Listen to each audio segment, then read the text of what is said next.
Recording is on. Do's and don'ts to tackling interviews and situational questions. Today's session will give you a clearer picture of what to expect and how to prepare effectively. My name is Nur Ifan Nabla binti Nur Hisham. I'm a Petronas scholar and I will be your moderator for tonight. Before we begin, a quick overview of today's format.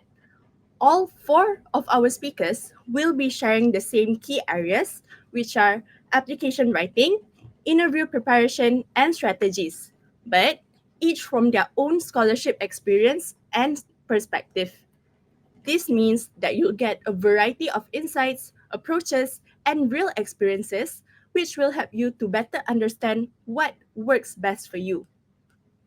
So, to kickstart our session, we have Kia Shadia Othman.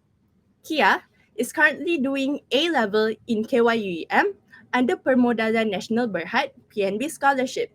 She will be sharing her experience on navigating the application process, from writing personal statements and filling in forms to preparing for interviews and answering challenging questions. Without further ado, I would like to invite Kia to begin her sharing.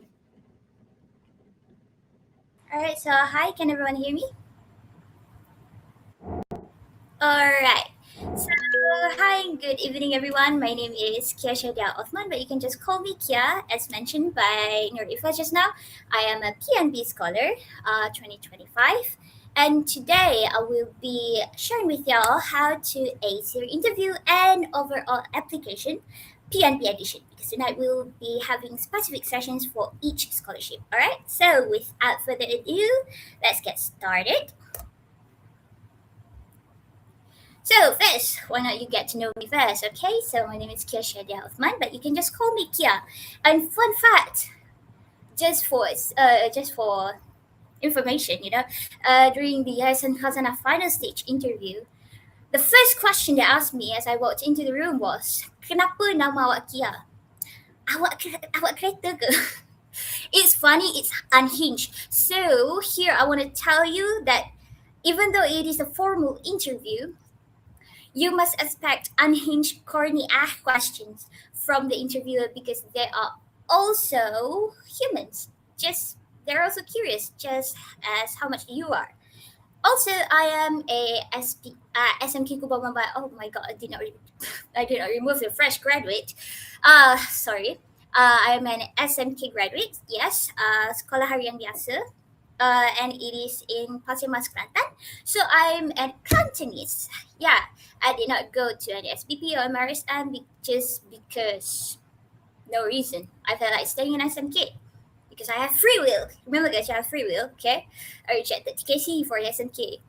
Also, I'm part of KERIS committee. I'm the head of public relation department, and I am bonded for US and UK to further my studies for electric and electronic engineering. Okay, so here's one thing that is interesting about PNB is that yes, I'm bonded for two countries. Other scholarship, most of them, you are bounded for one country only, usually only UK and US.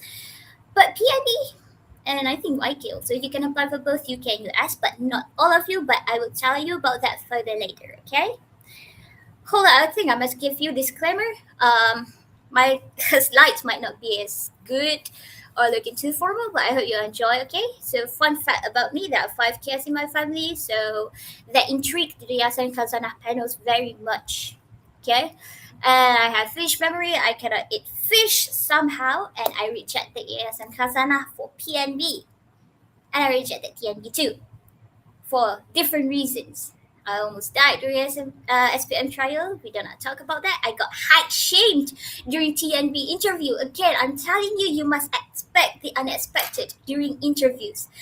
One of the most earliest questions that they asked me during the TNB interview, they asked me, "Berapa tinggi awak? Berapa berat awak?" And then I answered them. And then you know what they told? They said, "Kecil macam ni nak jadi engineer. Awak yakin?" Again, expect those kind of questions, okay? Be mentally prepared, guys. This is a subtle foreshadow for what we're going to discuss further later, okay? So I've been to 4 interviews and I got three offers: TNB, PNB, and yes, and finally I choose PNB. Okay, so let's move on to the next one. Okay, so what we'll be covering for in my slides, I'll be covering about the application and online tests, interview tips, and common questions. I think for this one, it may not be useful for PNB only, might also be useful for other scholarships too if you go to their interviews.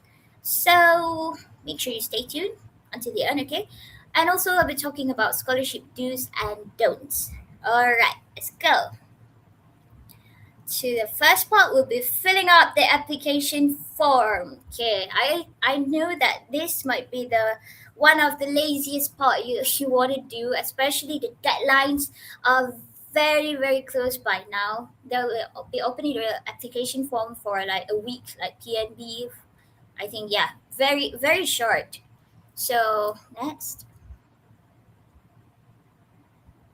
Okay, first of all, to prepare for your application, you have to prepare all the documents necessary. And for PNB and literally any other scholarship application, you must make sure that the documents must be certified. I think you must be aware by now because the deadlines, almost all the scholarships are, but it's near the corner, right? So you must have CTC. You can go to your school or anyone with high ranks or with berjawatan. For me, I was not aware of this rule. So let's say I struggle a lot because I got a lot of documents to be certified. And then you have to scan it. You have to ensure that you scan them clearly. You can use okay, don't worry, I'll cover that part. For the documents you must scan clearly. You can use whatever a cam scanner, or you can use your photostat machine anywhere you want as long as it is clear. Okay. So the frequently asked documents, IC, both your parents and yours, birth certificates, again yours and your parents, PAGSK, how much your mark is, your overall and everything, certificates of achievements and participations. Letak je semua. So as far as I remember, PNB dia punya limit quite small. But here's my trick. Sebab dia tak mention which category or which international ke national competition you join, just put all of them.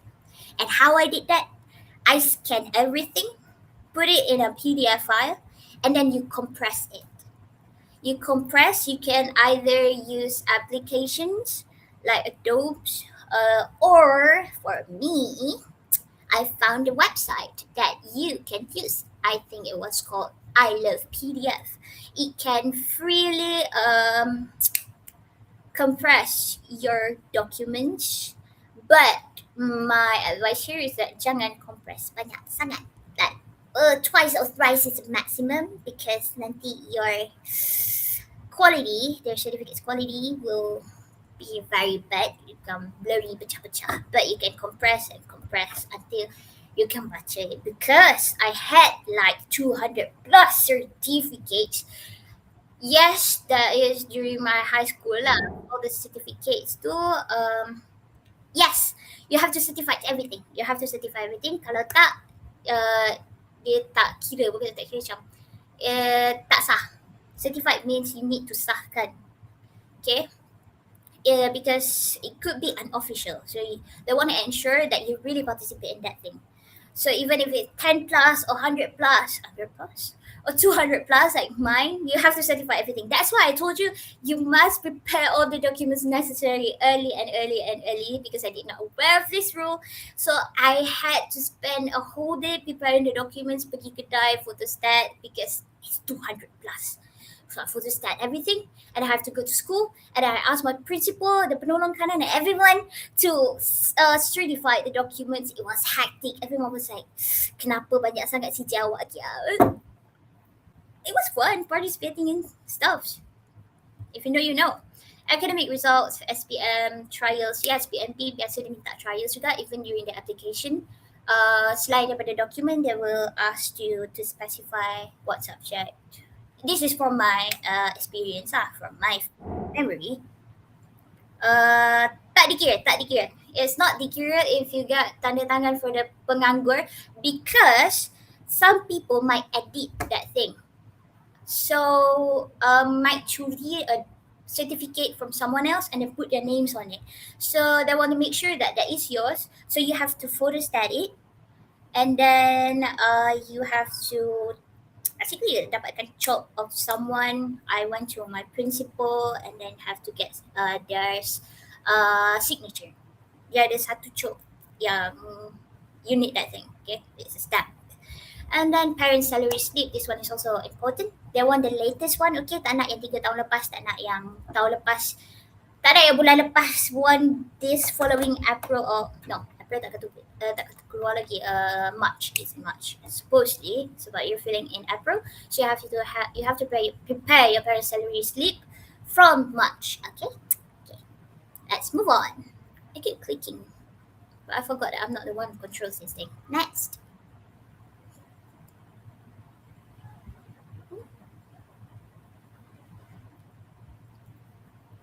Okay.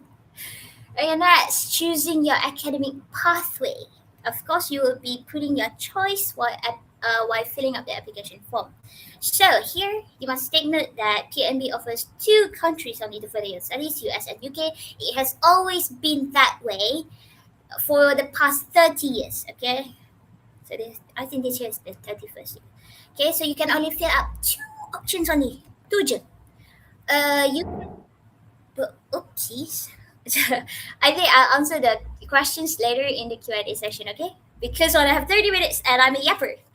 Okay, so you can only fill up to 2 options. And contoh, you take electrical engineering for the first one, and then you want to put a different course but same country pun boleh. Contoh electrical, mechanical, UK, or electrical, UK, US. I did that one. Or you can pick literally any mix and match you want, but only US and UK. Okay. Uh, Also, every year for the past 30 years, PNB will only select 25 successful applicants. Okay. But this year, however, according to our meeting few months ago, I think in January, PNB said that they are limiting the spots for this year. That is not a good news for you guys. So not limiting, they will still find the best 25. But as I'm sure you're aware, but each scholarship they will have KIV list. You know, let's say there are 25, their favorite one is 25, and they have another favorite ones. They will put in KIV list according to how perform they are during the interview. So usually before this, previously, if a few people, contoh 5 orang from the successful 25 applicants rejected the scholarship, diorang akan angkat from the KIV list, and if the KIV list reject juga, dia akan angkat semua sampai cukup 25 every year. But this year, however, let's say if there are 25 successful applicants, but 20 of them rejected the scholarship, or 5, there will be no KIV list. Tak ada KIV list. Let's say 20 reject, then 5 scholars for this year. That's not good news. And also, actually, PNB increased their requirement this year. Usually at maths, every year their requirement would be A, but this year they want A plus. They did not announce this in any part, but they will reveal this at the awards ceremony. But I'm telling you this beforehand, so you must be mentally prepared for this. Okay. Also, PNB is known to be having the longest, if not the longest, one of the longest bond, means that you have to work for them after graduation. And the ratio is, for local, you have 1-to-1 ratio. Means kalau you further your studies in KYUM, for me 2 years, so 1 year in KYUM or local equals to 1 year serving under PNB. Okay, after graduation though. For overseas, once I fly to overseas, inshallah, 1 year overseas equals to 2 years of service under PNB. So as for engineering major like me, 2 years in KYUM equals to 2 years of service, and 4 years overseas equals to 8 years for PNB. So I have 10 years bond with PNB. I'm not complaining though, but however, yes, I'm taking engineering major, but I will be working in an investment company, specifically finance department. I'm not complaining because, I got to work at 118, the second after Burj Khalifa, tallest building. Come on, it's fun. Just visited a few days ago on Friday. You're gonna love 118, trust me. And my advice for you here: do not choose a course or country you are not interested to go to. Trust me. If you get the offer, but it's the course or country that you do not want, you're gonna regret it. Trust me, been there, felt that. One of the reasons why I rejected ES and Kazana. I'm fine now, probably, supposedly, hopefully. Okay, I think I yapped too much here. Moving on. Next. Okay, so overall, PMD's application form is easy to fill if you have prepared the documents beforehand. It would take around 30 minutes maximum, probably, as far as I remember. But what I missed just now is that they will ask for your siblings' information. So kalau you ramai siblings, sama lah sikit. They will ask your siblings' name, occupation, the company's name, the IC, the contact number, the email, everything about your siblings. Did they get scholarship? Where did they study? Are they still working? Are they still studying? So everything. Okay. I forgot to mention that just now. So make sure you did not fill the form at 3 a.m. or you're gonna panic and call up your siblings. I want your IC number. What is your company's name again? Oopsies. Shout out to my siblings now.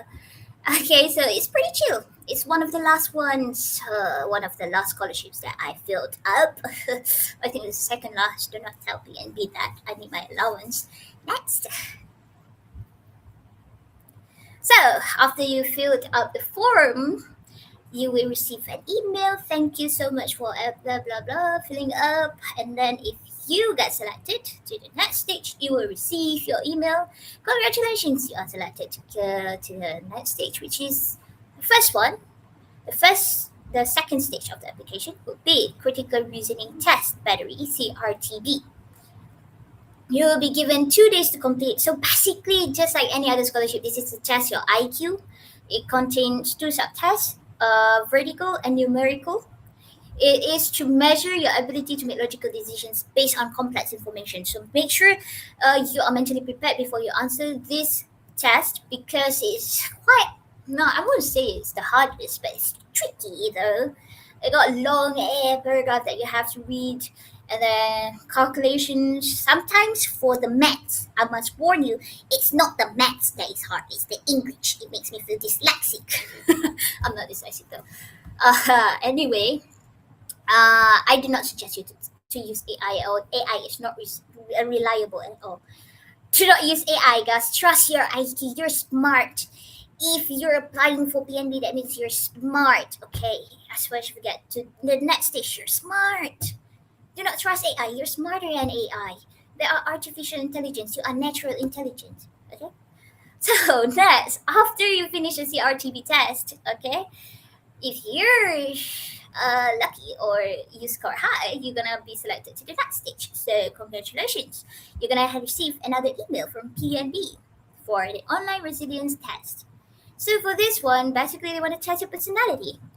I must highlight a key point here. PNB values a good personality. They love a happy personality, easy to go with personality. So for PNB resilience test, you will be given only 1.125 days, which equals to 27 hours to finish the test. They will give you situations, mostly office related, because as mentioned, PNB wants you to work with them after you finish your study, okay? And you must choose your options for action. Contoh dia bagi, okay, at this hour, they will show a schedule of everyone that is working and they have meeting here, who should be going to that meeting. You have to, it's quite simple actually. And they will ask you why you will give that person that task. They will give personalities of each person. It's quite time consuming, and I would say, I must warn you, these 2 tests will give you around 30 minutes to answer them. Okay, so you don't have the time to ask AI, to prompt the AI. Okay, So they will test your personality and how resilient you are. Kalau gaduh dengan colleagues, what will be your action, blah blah blah. Do not underestimate the test. Do not underestimate it at all, because most of KY students that I asked yang tak dapat pergi interview, most of them fails at the online test because they underestimated this test. Again, do not use AI. AI, they got no feelings. PNB wants to know how you feel in this situation. And you're asking AI, what would you do in this situation? Ask you yourself. It's your personality. You're the one who's going to work with PNB, okay? Moving on. Time is consuming. That's interview tips and common questions. This is the final stage. If you make it this far, congratulations. You're one of a kind. Next. That consists of 2 sessions, okay? So you have group discussions, and second is individual interview on the same day and at Merdeka 118, the 92nd floor. So if you got to go to this stage, you got to visit one of the tallest building. I'm grazing PNB at this point. Next. Next. For a group discussion, they have they have 2 groups for each session. Mine was early in the morning. Oh Lord, I hate mornings. So there are a total of 8 people. So each group contains 4 candidates. Okay, so you will naik dekat tingkat 92nd floor, and then you will dia akan bagi you a room. And you get to take pictures first, relax, chill. I must tell you, PNB is very chill. Trust me. And in the room, they will divide you into your groups, and then they will give 6 envelopes to each group, and in that envelope it contains the topic that you will be discussing later. Okay, you will be given 30 minutes to discuss the topic. For this part, you will be in a quarantine room, obviously, for each group, different rooms. And one of the most surprising things that I experienced that day was that you can use your internet. You can use your phone, you can use your laptop, you can use your tablet, you can use ChatGPT, you can use Gemini, any AI. You can use any source that you have to prepare for the discussion, which is pretty rare, if you ask me. And then after the discussion, you must discuss dengan your group mates. Kat sini, you're free to do anything. No panels, no supervisors, only 4 of you in a room, and discuss the discussion flow so that you do not take anyone's points. And then after 30-minute time is up, you will dipindahkan to the next room to present for 45 minutes in front of 4 panels. Okay, so you sit in chairs respectively, and then present your points. Okay, there will be Q&A after your presentations too. And usually after the end lah, semua dah tu, they will point questions to each individual regarding the points that you were talking about. Or if you are interesting person during the presentation, they will ask you the questions right away based on my experience though. Or sometimes they want to see how you stand out. They will say, okay, this question is open to anyone who wants to answer, just raise your hand. Gitulah. Overview of how the group discussion will be. Next.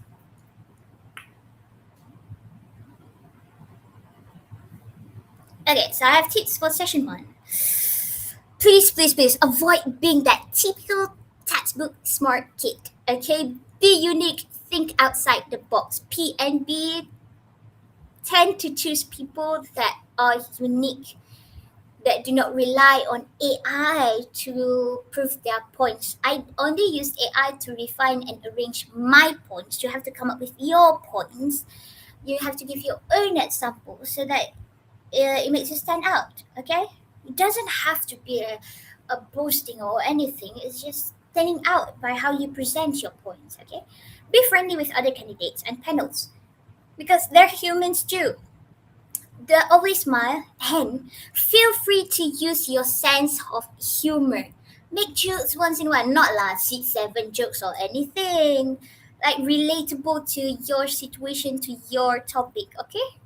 Remember, PNB is judging your overall personality because you will be their employee. So here, in this stage particularly, actually, they want to see who you are. because they know your achievements already. They read your resume and everything before you come into the room. Now they want to get to know you, not your uh, school, not anything. Oopsies. Um, Also, you do not have to be the one to lead the discussion. So I was the last person to present my point. Everyone was like, "Oh, I want to go first. Oh, I want to go second. I want to go last." And I was like, "Fine, I'll go last." It won't hurt being the last though. Also, you have to wait for others to finish their points, not necessarily to debate. Trust me, it's not worth it to debate because it's a discussion, it's a presentation, it's not a debate. Nak debate pergi competition debate, okay? Just be open-minded and support others' point. Kalau you ada idea sekalipun, jangan potong point orang. That shows how incompetent you are, how impatient you are, and how try hard you are. PNB tak akan suka, trust me. Next. For group discussion fun fact, I stood out using my sense of humor to lift up the mood in the room. I think I joked too much that the panels laughed. But it's good though. They notice you. Once they notice you, they will ask a lot of questions later during the individual sessions. It's not even individual, so it's just personal questions for each individual. Also, for this session, it is fact based, so you cannot make your own alta. But what you can do is just stand out from textbook answers by using your own experience to give examples. That is my advice for you to stand out. Okay, next. Dah nak habis masa. Ada banyak lagi. Second individual interview, it will happen in the same room as the group presentation. You will be in the same seat that you were sitting during the group discussion. The only difference is that they will ask personal questions now individually. The questions are meant for them to get to know you, not your achievement, not anything else. So the questions will really be only about you. Okay? They will select randomly, no fixed turns here. Yeah, they will select randomly. The number of questions will also vary for each individual. If they are genuinely interested into you, they will ask you a lot and lot of questions. That is a good news though. In one questions, they might have follow-up questions too. Basically, it's like a conversation. Please take it as a conversation, as a formal conversation, but still a conversation to make you tak pressure sangat. Just relax. Anggap it's a conversation with someone who is more respectable than you, obviously. Next. Tips for session 2, express the best side of you. Do not be afraid to ask for clarification if you don't understand a question.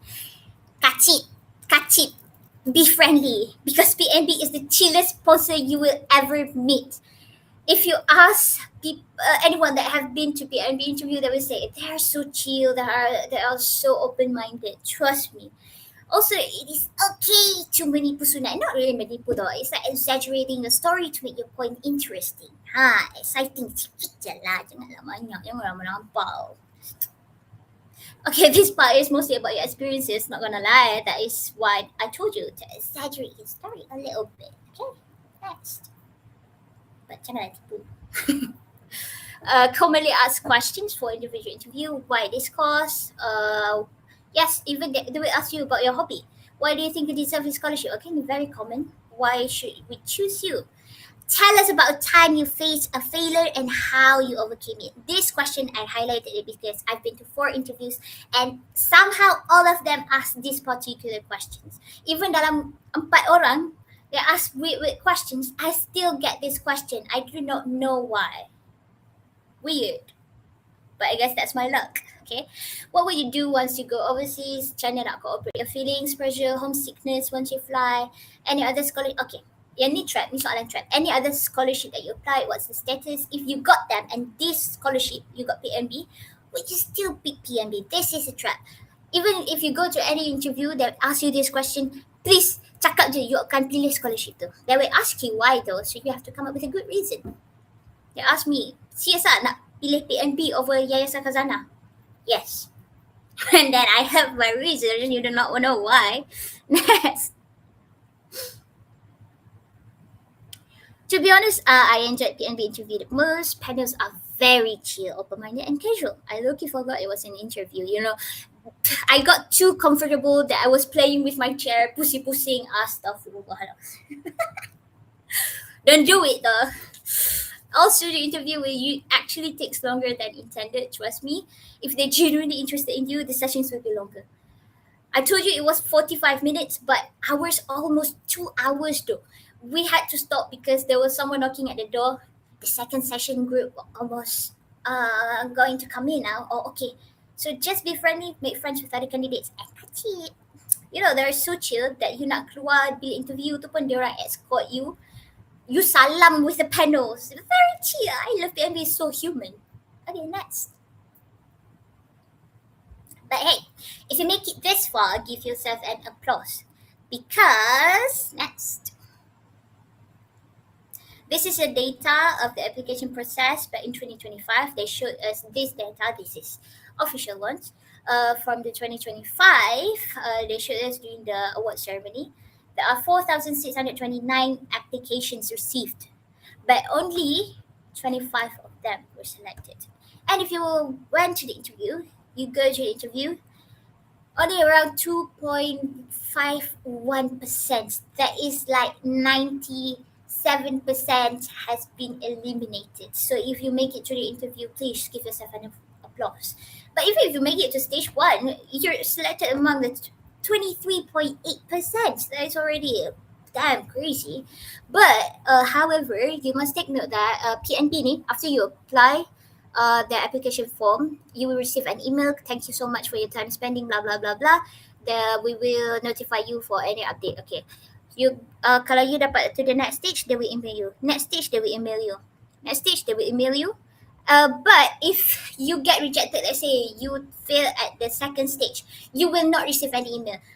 We are sorry to inform you that you kena palau 100%. So be mentally prepared for that. They will only send the email that you've been rejected if you attend the interview stage. Yeah.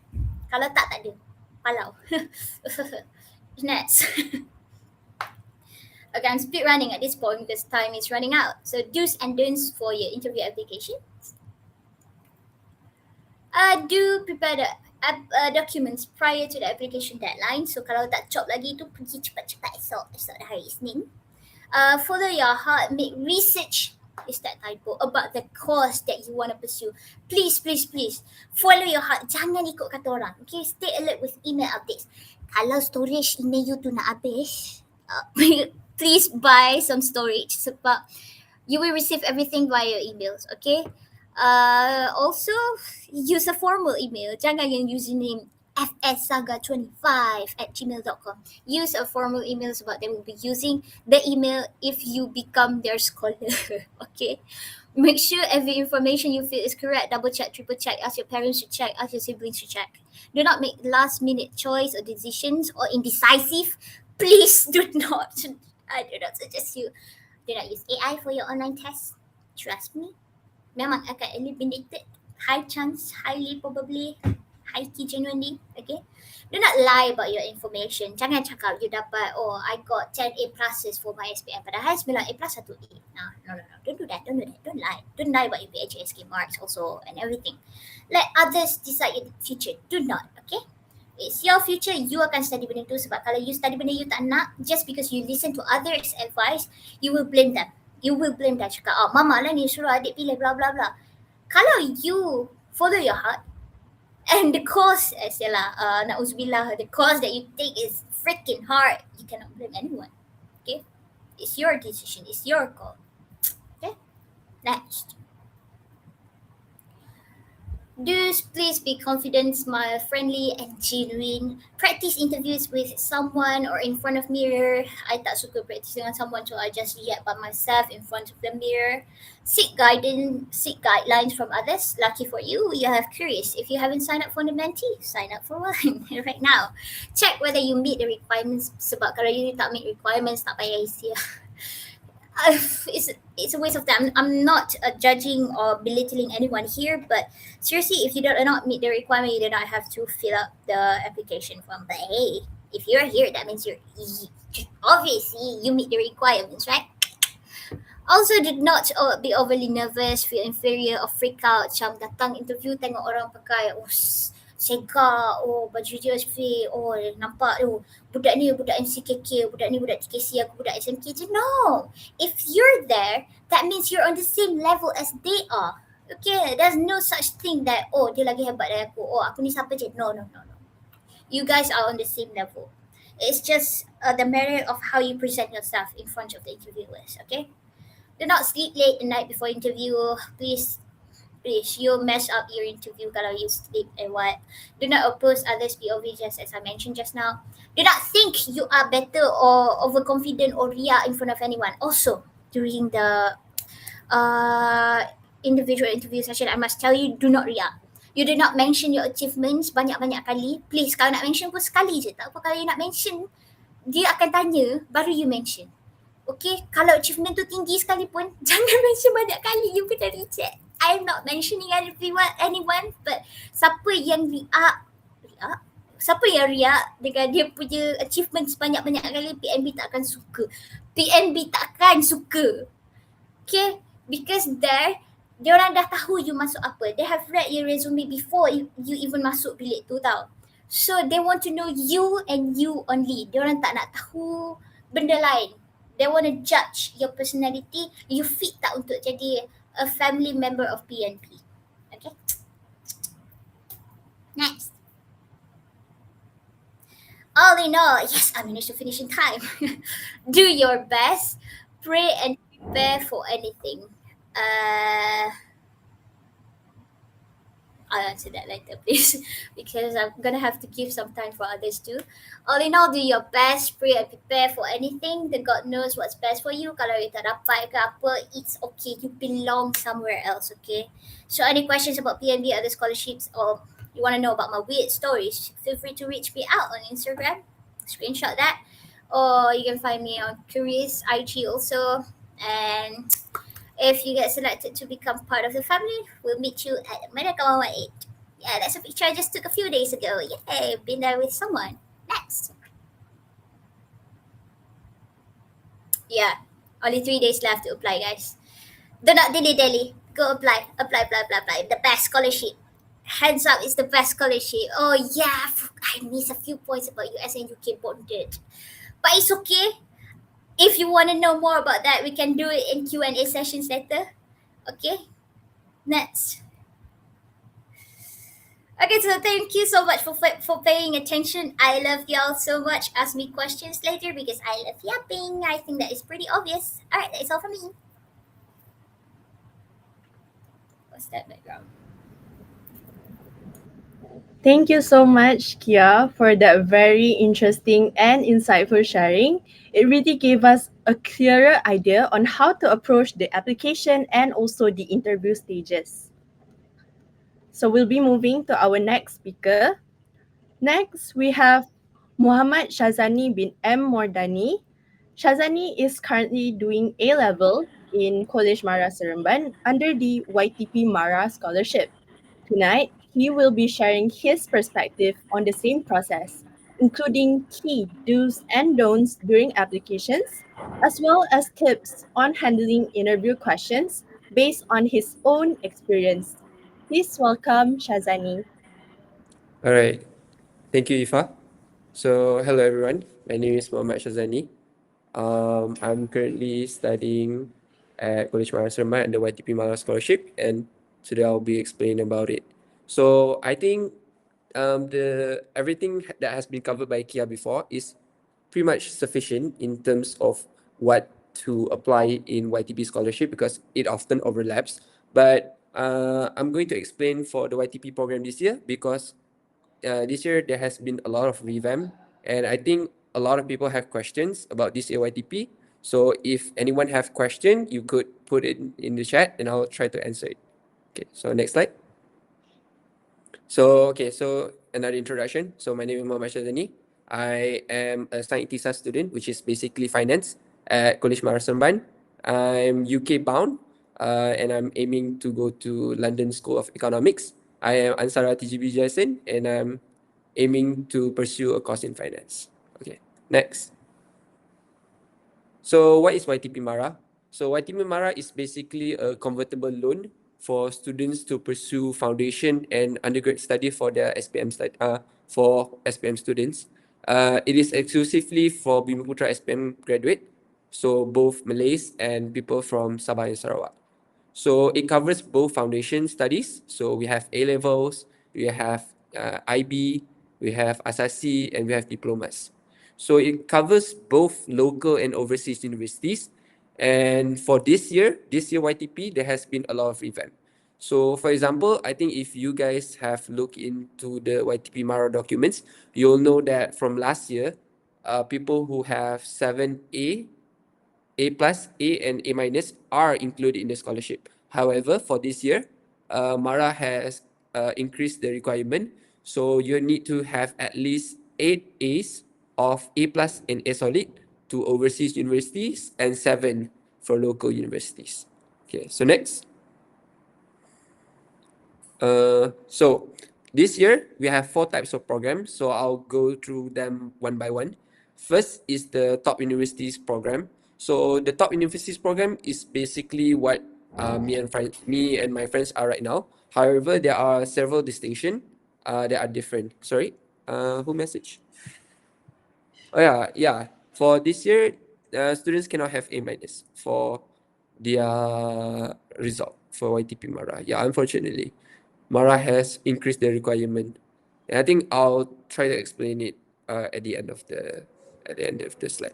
Okay, so for top university program, basically Mara is willing to sponsor any students that are willing to go to the top 20 universities in Malaysia, in the world. So for example, most university in the top 20 list will be in the UK, in the US, in Australia, in China, in Singapore. I think there's one in Switzerland. So I think it's a very broad scholarship for this year. However, I think this year Mara will probably try to send you guys to what they usually send their students, which is UK, Aussie, and US. So, special for this program, there's no bond for YTP Mara. So, unlike Kia said about PNB before, even if you stuck with Mara studying 2 years for A levels and maybe 4 years for your degree, you have 0 years of bond for your scholarship. Okay, so next. So this okay. So for the top universities program, yeah, you can go next. So the top university programs for A levels, you'll do at College Mara Seremban, which is the college that I'm in right now. So in College Mara Seremban, you could take science, engineering, and social science. Science basically means that you could take biomedical engineering, I think a few science courses, but related to science. Engineering, of course, just engineering. There's chemical engineering, electrical engineering, civil engineering, all those kind of stuff. And the one I'm in, social science, you could take finance, economics, risk management, and yeah, actuarial science. I think actuarial science is one of the most popular courses that people are applying here. So at IB, College Mara Benting, you could take science, computer science, and social science. The difference is only engineering and computer science between these two. So if you are aiming to go to computer science, I think you have to go to the IB route. Okay, next.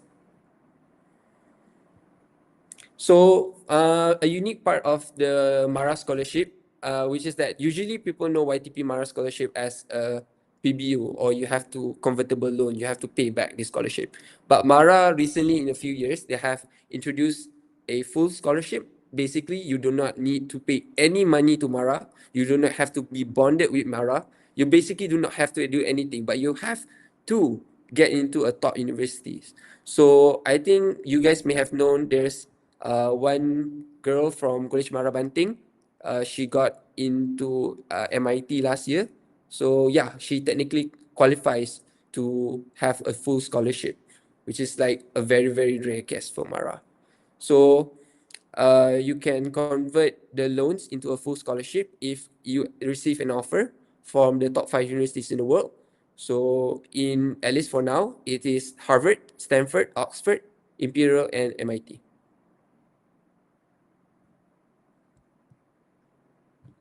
Okay. So next. So for the second program, which is the program Ijazah Pertama Luar Negara, it is basically programs which MARA sponsors your first degree. So there's three countries. First is Egypt, second is Germany, and third is Hong Kong. So for Germany, you'll be taking A levels at GMI, you'll be taking engineering, and for Egypt, you'll be taking Asasi Kesihatan at um, uh, Kesihatan. And then you for Hong Kong, you also take Asasi to pursue computer science. Okay, next. So this year, this is a new program. I think if anyone is wondering about how the new program works, so the program Berkembar Training is a new program that has been introduced by Mara this year. So but essentially what it is that after the scholarship, you're going to have two degrees. First, you are going to have a degree from a local universities, and second is an overseas university.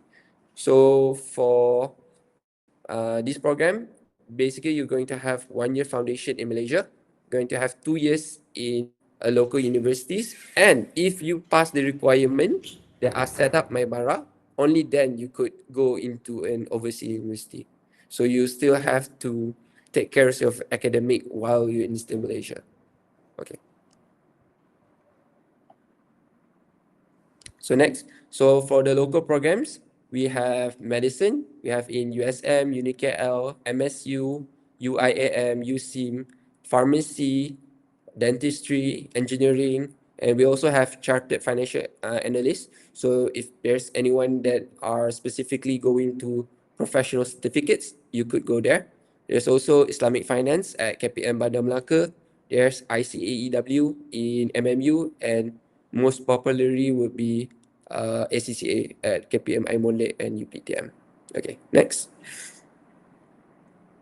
So the YTP Mara scholarship has been open for a few days now. So it opens at 31st March and it closes on 13th of April. I think there's sufficient time for all students to apply. And I think it will be pretty simple. So first, you have to register at Education Loan Mara website. You have to fill in your emails, your personal family details, and your family income, your birth certificates. All of them has to be CTC. All of them have to be certified, just like what Kia has said before. You could find your former school counselor, your former school headmaster, or you could go to the district office to get the signage, which what I did. Then you could fill the two programs that you are interested in applying. And for YTP, the only hard stuff that you need to do is you have to prepare a resume. A resume is just basically just create one page, fill your basic information, do not have to be anything fancy, just enough for the reviewer to look if you are qualified for the scholarship. And after that, you'll probably have to wait a few weeks to get the interview offer letter. Yeah, because usually last year YTP Mara and if anyone else can confirm, yeah, the last one would be JPA and YTP Mara. It is held at the end of the scholarship seasons when everyone had already done their scholarship. So please be aware and look into your emails. Okay, next. So for Mara interview, I think it is pretty easy compared to other scholarship, at least from my personal opinion. But I think these are a few tips that I think could be useful for everyone. First is that if you are applying to YTP Mara scholarship, you could focus on the idea of nation building. So what is nation building? So you need to emphasize that you are willing to go back to Malaysia to contribute to the country. You basically you because Mara do not put any bonded requirement to YTP Mara scholarship, it is because Mara wants to basically encourage the students that is sponsored to actually work overseas to gain experience and try to expand their network overseas. Only after that, Mara wants them to go back to Malaysia to contribute. So I think that is one of the way that you can link up your answers in the interview. So I think you should always needs to link your future plans and how it could make the country better. So basically, for me, I said that I was going to apply for the finance course, and I was explaining how I want to apply, my finance knowledge overseas to actually better manage our country finance. So, lastly, you should be authentic, specific in your future plans for the country. In the interview, please do not be vague. If you mentions any details, please make it specific that won't make the interviewer feels like there's a hole in your story. Please, before the interview, prepares a set list of information that you want the interviewer to understand. Okay, next. So you need to be prepared for your experience. So for the Mara, you need to be prepared with your proof/certificates to show a genuine interest in the subject or field. So for example, I think you could get any courses on the internet on maybe the related course that you are trying to apply to, and you could bring that into the scholarship room, just as if you could provide a proof to show to the interviewer. Second, you should list out any leadership, voluntary, or extracurricular activities that you made inside or outside of school. Third is try to avoid making vague or unspecific information that would not be useful in the interviewer. So basically what it means that whatever that you are trying to say in the interview, if it's very vague or unspecified, first is that the interviewer is not going to remember about you at all because you're the same as other interviewees. And third is that it's going to give a bad impression because if you're saying things that are very vague, usually interviewers will interpret it as you are lying or making it up on the spot. So, and lastly, you should always mention something that can make you stand out from hundreds of other interviewee. So Mara usually takes in thousands and thousands of interview each year. So you could imagine how exhausted this interviewer is. So I think you should always try to make yourself stands out. However, you should always be cautious in not trying to appear obnoxious during the interview process. So next. So the one of the questions that one of my friends mentioned about they receive in the scholarship process is that they're always going to ask about what are the program that you apply to. Second is how long are the programs. Three is what is the requirement to fly. For everyone information, to qualify for Mara scholarship, for A levels, you need to have 13 out of 15 points to qualify for the overseas to fly overseas. If not, you'll be sent into local universities. So for Mara scholarship, the local the local programs usually do not have any interviewer. I think I'll probably mention it in the next slide. However, a few programs last year had the interview for I think the medical course. Last year we had University Malaya medical course, but I think this year we do not have. So I'm not sure if they're going to have the interview. So I think if local program have interview this year, they're probably going to send out letters for you guys to notify you guys beforehand. So, but the process of the local interviews and the overseas interview happens at the same time. We do not separate the process. So, what the overseas student face in the interview is just the same as local one. Okay. So, second is what are the subjects that you are going to take in KMS or in IB. uh, they're going to ask about what is A levels or IB. And this is an interesting question that one of my friends faced is that they ask about what is IELTS. So IELTS is basically an English test to measure the international students' admission into international university. So you have to know about what is IELTS. So basically, you just have to say what is IELTS, which is International English Language System. So the last question would be, what is the potential job scope of your degree? Okay, next. So the last one of the few questions that one of my friends was asked is they asked about when is Mara established, what is Mara, the meaning of Mara itself, what is Mara goal, and what is Mara history. Usually they're going to avoid this question, but if somehow the interviewer asks you about this, you need to know. Okay, next. So extra tips for the YTP Mara scholarship programs is that you need to consider all programs offered by Mara. Because if you do not carefully consider the program offered by Mara, you could make a choice that could significantly detrimental to your chance of getting the scholarship. So if you know, the top programs universities are usually the most popular. So if you are trying to increase your chances of getting the scholarship, maybe you could consider other programs such as the twinning program or the first degree program or even the local universities. So Mara usually offers a lot of programs, so you could look into it and trying to understand whether the cost fits you or not.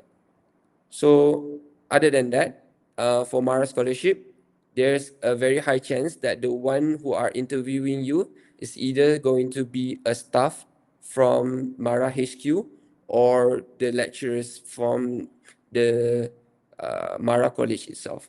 So you need to be mindful and understand that they are also teachers. So you should behave in a way that could actually increase your chances of getting that scholarship. Lastly, you should always be respectful in your interview, speak English and Malay fluently, and try to be confidently. So, in terms of languages in YTP Mara interview, we usually do not have any specific one, but usually it is conducted in English. However, I think one of my friends was also conducted in Malay, so you should always be ready to answer both in Malay and English. Okay, next. So the tips for top university program is that uh, if you are applying for the top university program, you should preferably have target universities in your interview process. So if you are applying for the top universities, going into the interview room, you should first have what are the universities that you are aiming. So for example, you could say that my name is X.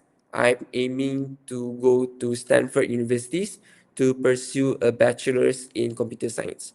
To pursue a bachelor of computer science in Stanford, you need to take the SAT with a minimum requirement of 1450, something like that.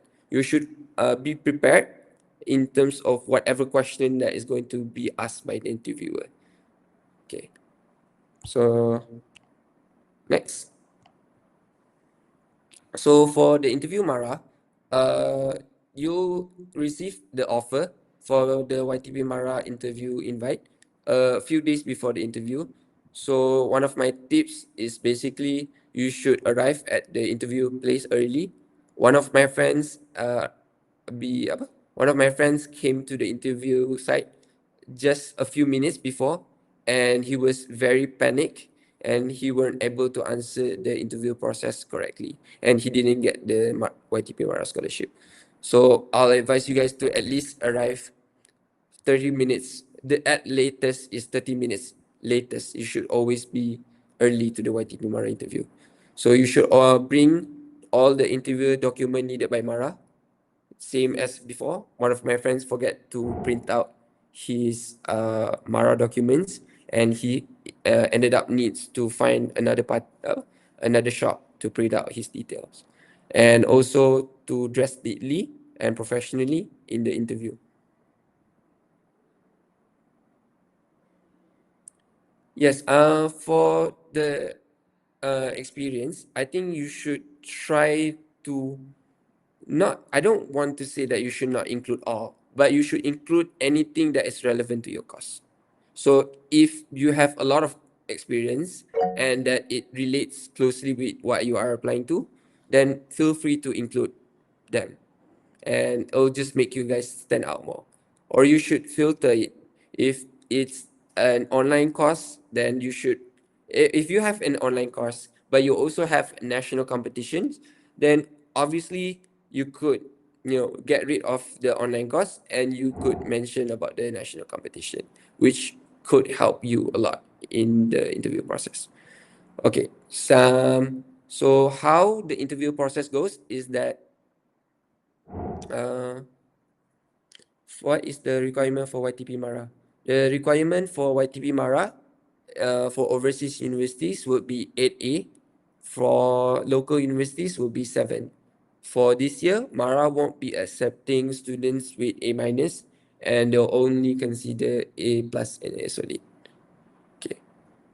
So for the interview process, this year, so what happens is that after you arrive at the interview place, you'll be grouped into about 5 or 6 students randomly. So after that, you'll be taken to an quarantine room where you have to sit. And let me be honest, it is going to take a while to wait for your interview process.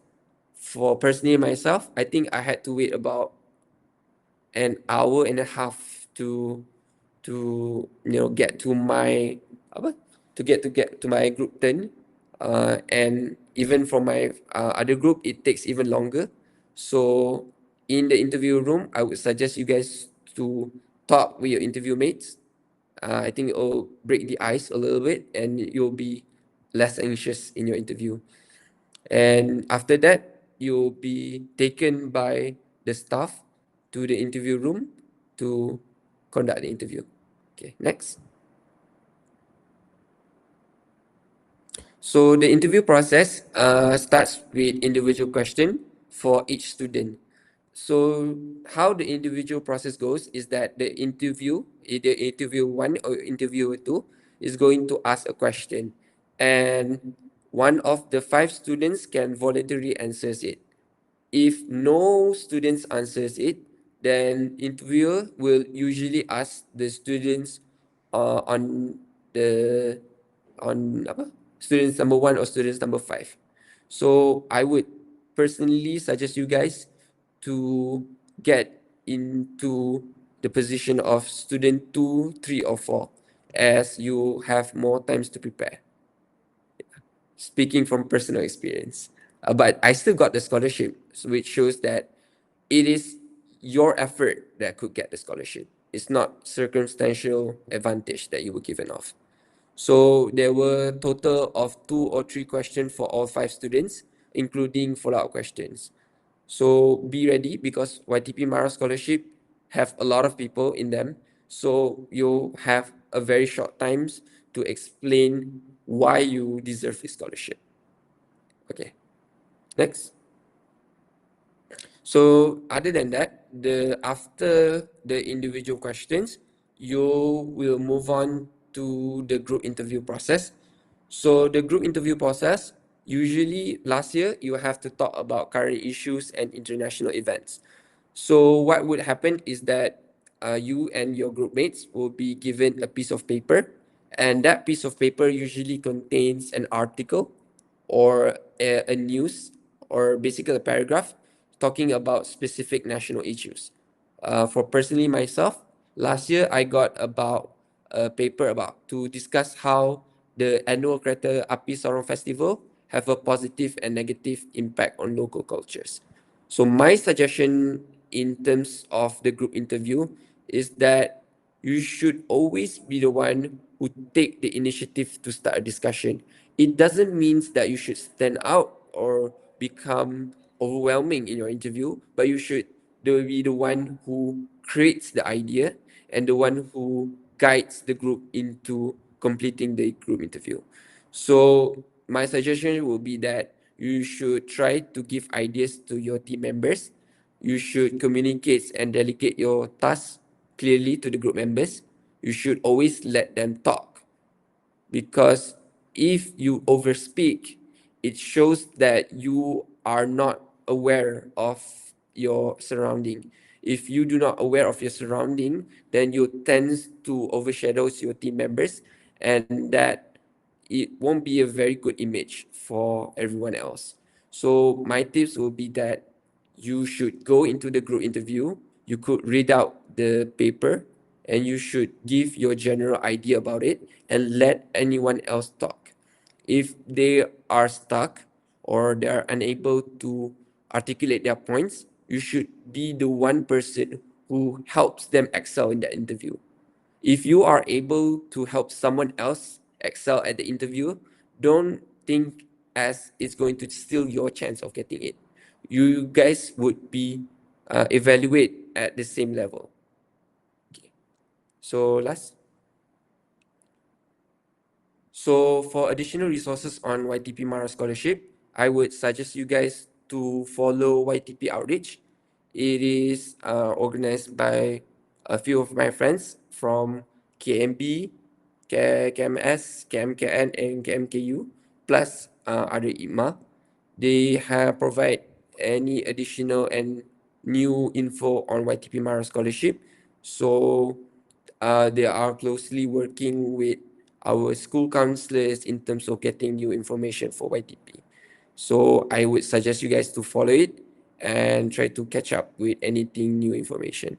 So other than that, I think in a few days there's going to be a podcast by my school SRC. They are going to specifically talk about the new YTP programs and any new information that you guys need.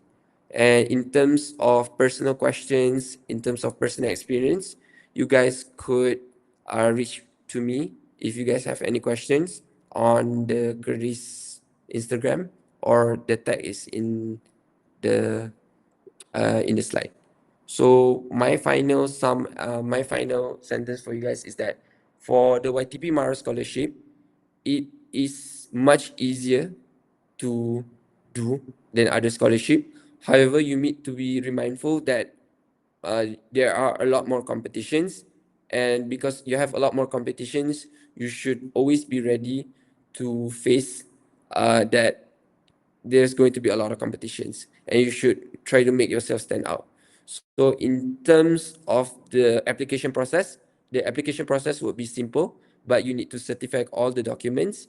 For the for the interview process, you should be aware when Mara give out the invite letters and go to the interview place early. And third is that you should prepare your education pathway before the interview. Please be specific and mention about what are you going to pursue further in your studies, because one of my counselors is also the interviewer in the application process, and one of the things that she complains about the candidates in YTP Mara is that they do not have a clue about what are they applying for. They just apply for the programs and they do not have any basic information about the course. So in terms of YT Mara, if you guys have any question, you guys could reach out to me and feel free to ask anything about it. All right, thank you.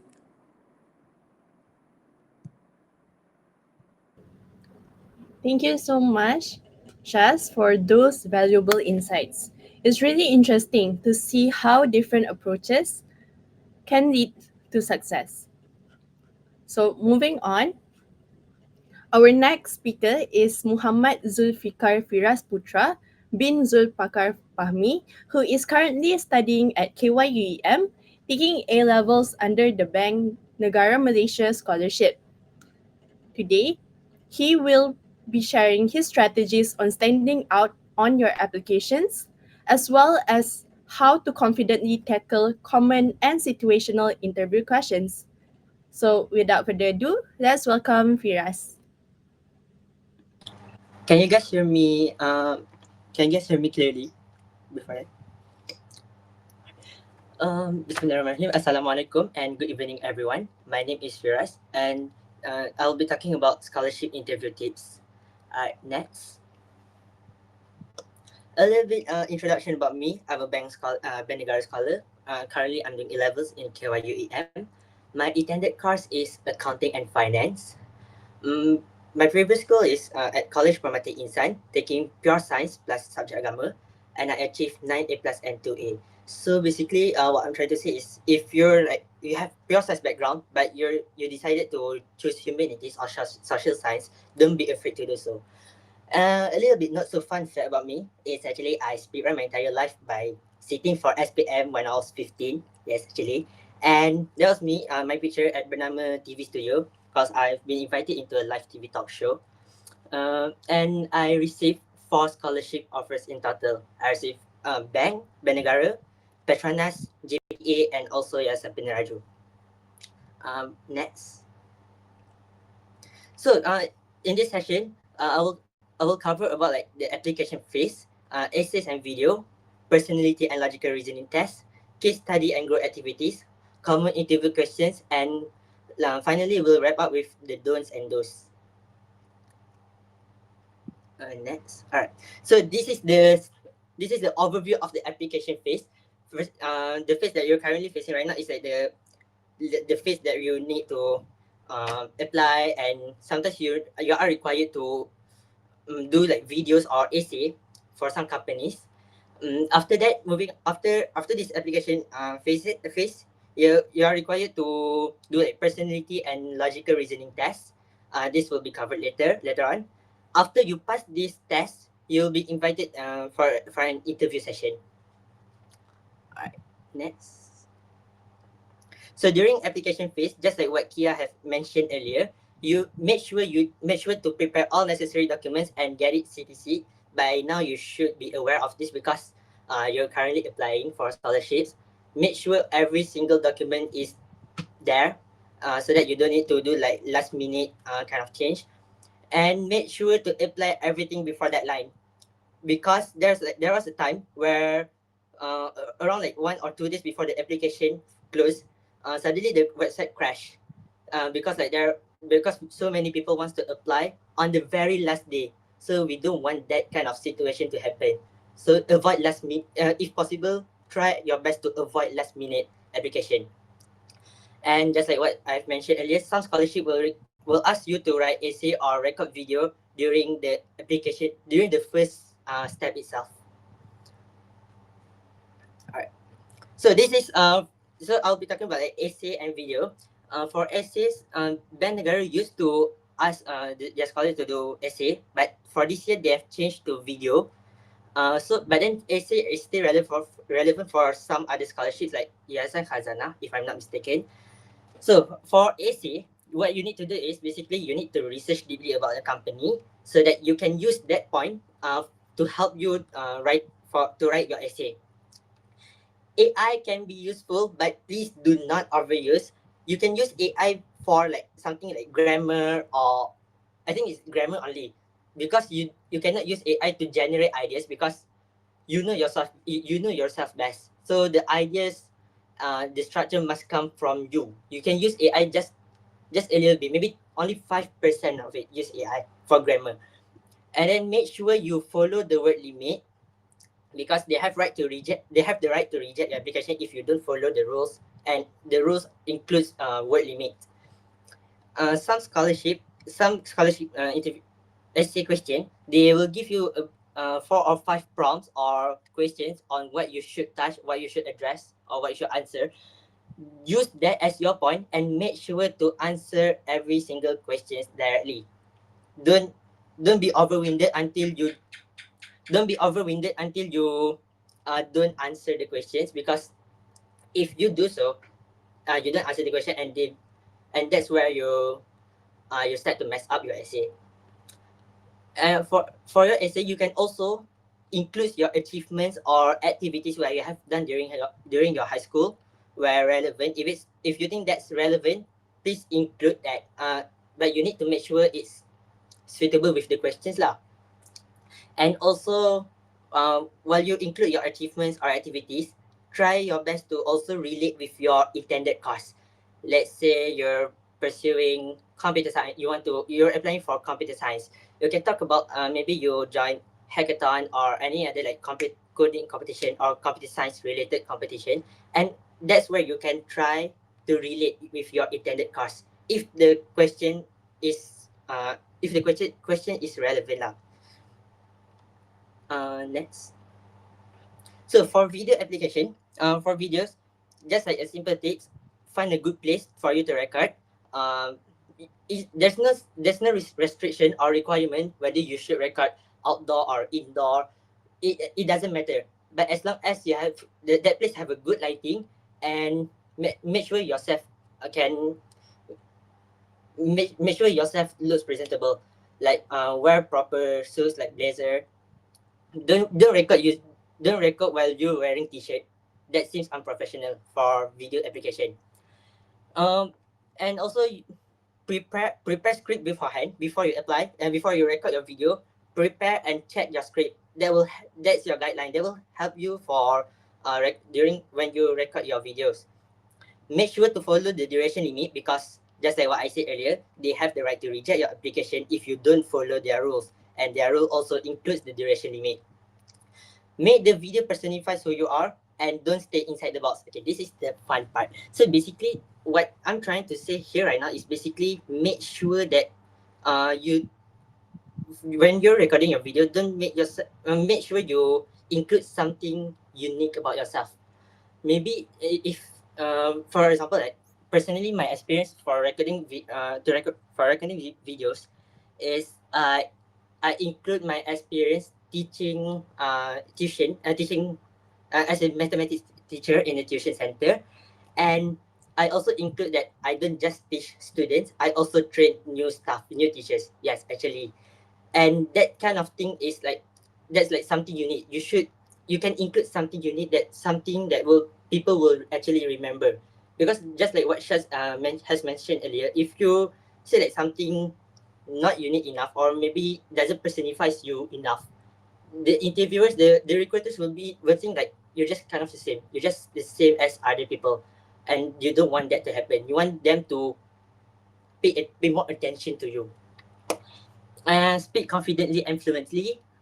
And also for videos, not every scholarship will ask about like not every scholarship will ask you to record during the application process. Sometimes after you apply, on this next stage, they will ask you to record video. And just like what I've mentioned below, some scholarship use online video interview software. For example, like HireView, you can Google it up. HireView is basically an online interview system where you sit there and you'll be given short time to prepare. They'll give you a question, and they give you around like few seconds or minute to prepare, and you need to record it on the spot. Oh, and the most important part for essay and video is basically you need to review your videos and essays before going to interview, and because they will definitely ask questions from there. All right, next. Personality test and logical reasoning test. So like for personality test, you just need to be yourself. Just be honest. Don't be you don't okay, make sure you don't seem to be perfect. Because like if you if you want to look yourself, if you want to be perfect in the personality test, they will actually backfire you, because like basically nobody is perfect, right? So when you, let's say you cakap semua baik-baik pasal diri you, and you basically you deny everything bad about you, that will actually backfire you. Nampak sangat you ni menipu. Like for example, a question, let's say the question is basically, saya tidak pernah menipu sepanjang hidup saya. Jangan kata tak setuju. I mean, you actually tak pernah menipu, right? That kind of thing lah. Jangan nak nampak perfect sangat sampai kata nampak sangat menipu. And do your best to be consistent with your answers, especially for personality test. Sebab sometimes when you answer one question, you cannot, lepas tu bila you tekan next question, you cannot come back to the previous question already. Sebab and that's where dia macam agak lacking off lah. Macam sebab if this question tanya macam this kind of question, lepas tu maybe after like 5 questions, after that tiba-tiba dia tanya balik soalan sama ataupun soalan yang lebih kurang sama, but then your answer is not consistent, so nampak sangat you menipu. In a way, you need to remember your answer. You need to actually remember your answer lah. And for logical reasoning test, basically it tests about your English proficiency, your mathematical reasoning proficiency, and also your IQ. For Bank Negara, they have like kind of like IQ tests. You can try search up Cubics practice test. Just Google it, Cubics practice test, and you can do like practice question. just so you know, like you have the experience and you know what to expect during the real test session.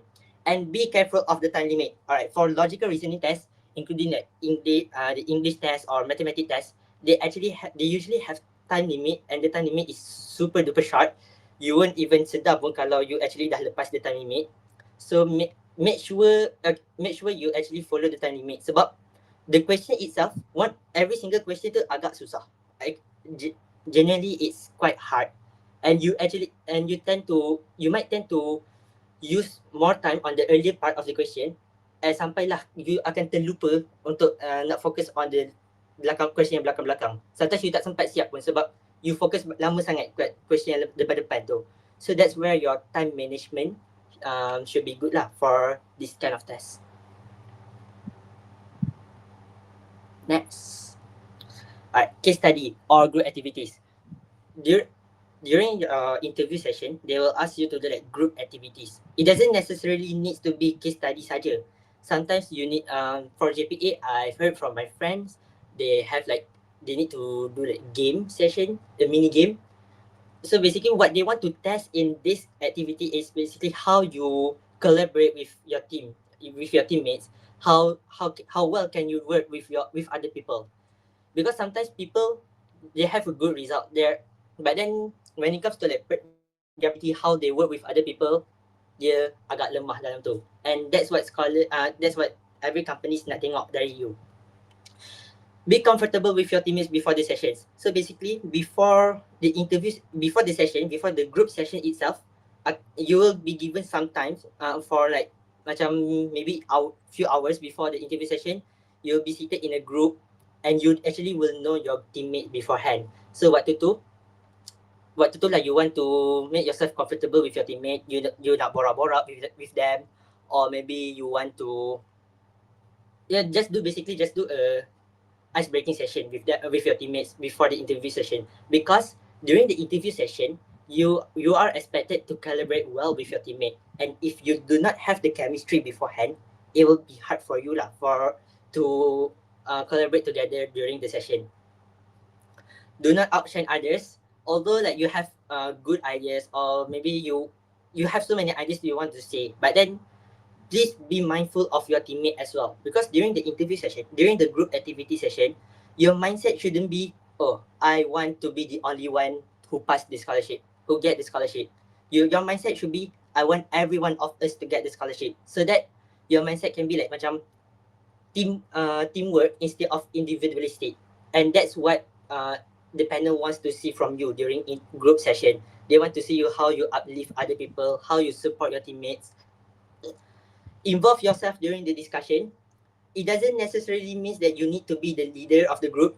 Doesn't necessarily you don't need to actually lead the group, but you need to be a good team player, contribute your ideas, and provide suggestions, and also support your teammates. Like if you see one of your teammates macam tak tahu nak buat apa ke, or maybe like dia agak macam tak banyak cakap ke, that's where you come into hand to support and help him. Beware of the time limit, because during the preparation time, sometimes they give you 30 minutes or 45 minutes, and when you like macam agak leka to discuss with your teammates, you tend to forget about the time limit, the time restriction.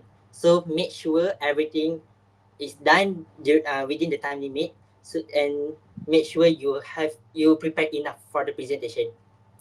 And lastly, be proactive. Basically, contribute well to your team. Alright, next. So this one is like specifically for Band Negara. Band Negara interview was held over 2 days and 1 night. Yeah, memang dia 2 days 1 night session. The first we came there on Friday, and the interview session was on Saturday. So waktu Friday tu there's no interview session at all. They're just like ice breaking session je. So basically on the first day we are divided into our groups. One group consists of like 6 to 8 people, and there during that time there's like ice breaking session, and that's where you need to get comfortable with your teammates, like know your teammates well, so that during the day itself, during the interview session, the group session, you are comfortable with your teammates to work with them. For group activities, Bank Negara, they provide two group tasks, including one case study, and they'll give basically for both tasks they will give you like a prompt or scenario, and you need to answer from that. You'll be given a mahjong paper and markers for as part of your presentation. Basically, you need to answer everything on the paper lah. And after that, you need to expect follow up Q&A from panels. So for the first task, basically, one group consists of 6 or 8 people. But for the first task, there's like four groups in one room, and a piece of paper about the task will be given for per team, and then you'll be given some time to prepare your presentation. I think it's around like 20-30 minutes, macam tu. And you need to use your margin paper again, as part of your presentation, and then you need to present in front of all groups. After that, after your presentation is finished, there's like Q&A sessions. Q&A sessions can include like questions related to what you have presented, and also sometimes they can ask about like macam self-reflection kind of questions. For example, like for the first task, we receive questions about like what are the challenges that you faced during the discussion session, or what could have been better, what can you improve from the previous discussion session. So you need to expect that kind of questions also. For second task, it's a case study. It's a bit more intense compared to the first task. The first task is a bit chill, tapi second ni macam lagi, yeah, it's more intense.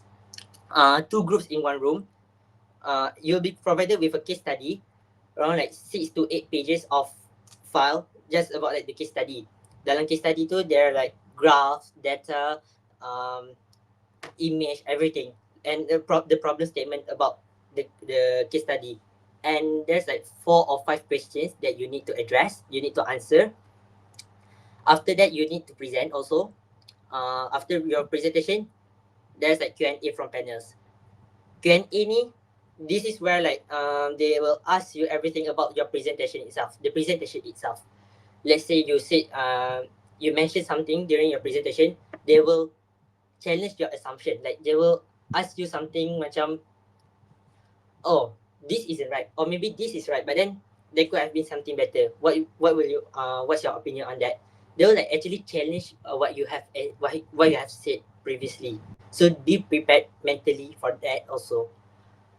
After the Q&A session, there is an additional task related to other teams' presentations.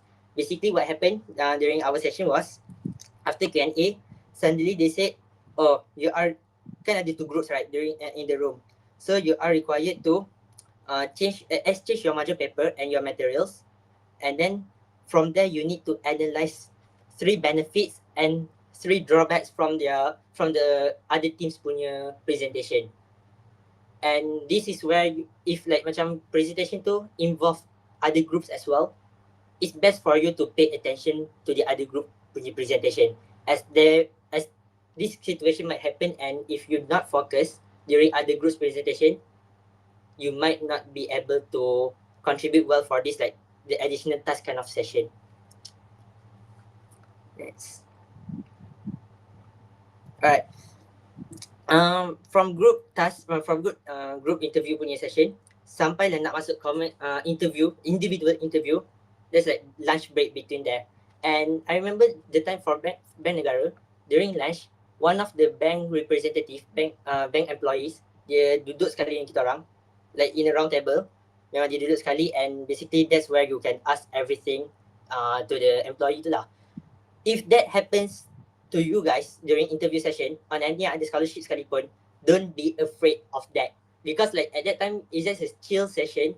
You can ask anything and everything that you want to ask to the panel, to the employee, because like I remember that time kebetulan dia pun ada background accounting and finance juga, same just like what I want to pursue. And then I asked her quite a few questions about like more like accounting, finance, and careers and all thing, and it actually helps me during the individual session afterwards. So during that time, if you have the opportunity, grab the opportunity and ask anything that you want to ask. Alright, so when you enter for the individual interview, these are like the most common interview questions. Tell me about yourself. Tell me about yourself. Basically, you tell your name, you tell your intended course, you basically, and also you can also promote yourself lah. Macam tell about like your contribution, what you have done, what's your intended course, and why you choose this course. This is where you need to have a good knowledge about your intended course itself. So like for me, accounting and finance, if anyone ada lah kebetulan yang nak pursue accounting finance, just so you know, accounting finance is broad. The career prospect, the career pathway of accounting and finance is actually broad. So you can explore more on that also.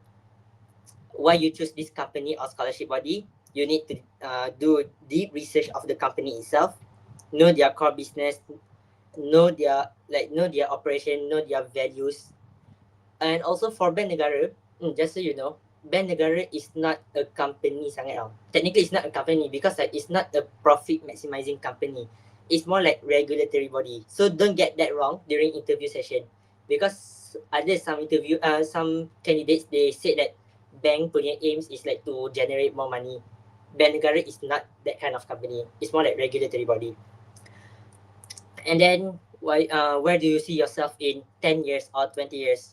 Kalau macam when it comes like 10 or 20 years tu maybe biasanya they will ask about like your career lah, your career growth, or maybe about like macam your educational juga. Maybe you want to pursue masters, or maybe you want to take like professional papers like ACCA ke.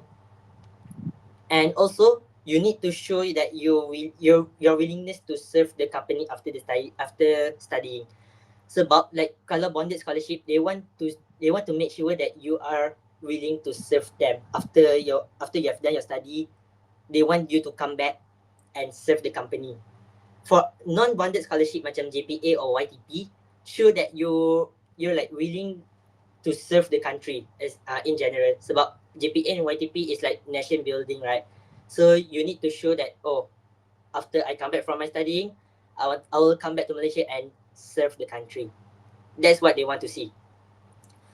Why we should choose you, or maybe like what can you contribute to the company? This is where you can talk about like your personal traits, macam the personal quality that you have, that you think macam unique.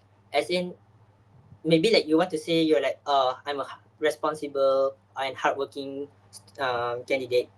Maybe, but then you don't just say you're hardworking. Don't just say like, oh, I'm a hardworking, or I'm responsible. You need to also like specify, tell why you said that you are hardworking or responsible. Maybe you can tell them about it, an experience where you actually showcase your responsibility. And also about like what can you contribute to the company. This is like something that I wish I knew sooner, but I didn't know at that time. You can actually talk about like specific department that you are interested in working in that company. So like kalau bank negara, accounting and finance, that's like macam just like what I said earlier. The career pathway is like so broad. Banyak. You can go like into audit. You can go into like financial intelligence, financial literacy. There's like so many departments that you can go within the bank. So that maybe that is a good idea also for you to say about like the specific department that you want to work in. And then do you have any questions after do you have any questions, also common questions after the interview session ends? This Okay, for this question, jangan cakap, oh, I don't have any question. Ask something. At least like, just ask. Just you need to prepare something beforehand. You need to prepare one or two questions. Maybe you can talk about like about career in the company, or maybe about the company itself. Do a deep research about the company, and from there you can actually prepare a good questions to the company during the interview session. And then the another two is like, tell me a moment where, like basically there will be a question about like macam, tell me a moment where you face something something something, or tell me a moment, let's say like, tell me a moment where you experience conflict with your teammates. So this one I will talk later about like star method. This is a good method for you to approach this kind of questions. And also the last question is situational questions. Situational question is more like what if kind of questions. Like for example, my friend have got this question. The question was, you work in an audit firm. You work in audit department. What will you do if you suddenly you know your boss is actually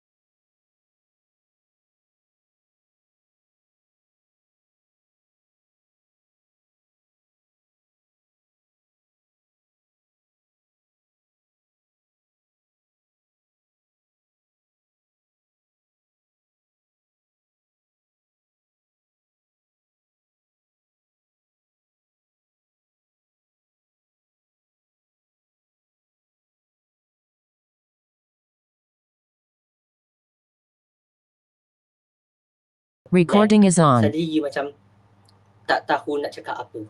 That we don't want that kind of situation to happen. We've prepared for so long. We have like lalu banyak sangat stats for the scholarship, and then suddenly during the interview session you just blank just because you're nervous and too afraid. We don't want that kind of situation to happen. Don't be passive. Jangan passive sangat during case study ke, or like maybe between the sessions before the interview session. Don't be too passive. Jangan duduk sorang-sorang. Like have a chat with other candidate juga, sebab it will actually macam kalau you duduk sorang-sorang je during the interview session, during the day, you will feel more nervous tau. So by talking to other candidates during the interview, macam just borak-borak, it will actually make yourself at least better. Lepas tu, don't do everything last minute. Jangan hantar application last minute. Jangan hantar video last minute. Don't send your essay last minute. Don't do anything last minute. Because kalau buat last minute, and if suddenly anything happens at that time, naya, susah lah. Like it will be hard for you. Don't be rude. Don't be rude is that basically be kind to people. Don't be rude to anyone. Anyone lah basically. Interviewers ke, candidates ke. Don't be rude to anyone. Just be kind to everyone because they're also human being. Don't be vague when answering. You need to be more specific when it comes to your answer, because kalau you macam too vague, they will actually follow up. They will ask you follow up questions. And for bank and negara, they will grill you. They will keep asking you sampailah they're satisfied with your answer. And you don't want that situation to happen, because when they started to ask follow up questions and they started to repeat the questions, you might feel anxious and nervous at that time. And during case study, don't outshine others, because just like what I said earlier, your mindset is basically we want to get the scholarship. It's not I want to. It's like we want to get the scholarship together. So don't outshine others and support your teammates. What are the do's during the interview session? You need to research deeply about the company beforehand, so that when you come to the interview session, you know well about the company's operation, whether a company to do like the core business, the core project, and know well about your intended course, so that when they ask anything about your intended course, you have a good explanation about that. Be confident, speak fluently. Try your best to speak fluently during the day. Prepare the answers for commonly asked questions, especially for the question yang tell me a moment where you face something, because that kind of question dia ada banyak tau. Sometimes they can say like, oh, tell me a moment about like where you face conflict. Sometimes they can tell me a moment where you showcase your where you show your responsibility, or a moment where you showcase your leadership. Dia ada banyak. So from there, you need to make sure you have like a few events yang you can actually answer lah, so that during the day you come prepared. You tak perlu nak fikir waktu tu juga. You don't need to choose like which event that I want to talk about. Just like I said earlier, try to speak fluently and confidently, and finally stay calm no matter what happened, because sometimes they're gonna rage bait you, just like what Kia have experienced for her YTN interview. And personally, I pun kena juga, not to say rage bait, but then they will do something to to pressure you a bit. Because I remember just at that time during bank interview, the interview session start with 3 people, 3 panels only, and I'm alone. And then suddenly tengah-tengah interview session, another one people come in. At that time, when you like takut, anxious, nervous, you might feel panic. You might suddenly macam panic, but don't be panic. You need to be calm at that time because like it's just part of their test. They just want to see your resilience. They just want to see how you react to unexpected problem or issue. Right. So yeah, that's all from me. Thank you. If you have any inquiries, you can contact me. Feel free to contact me through my IG and my LinkedIn. All right. I think that's all from me. Thank you.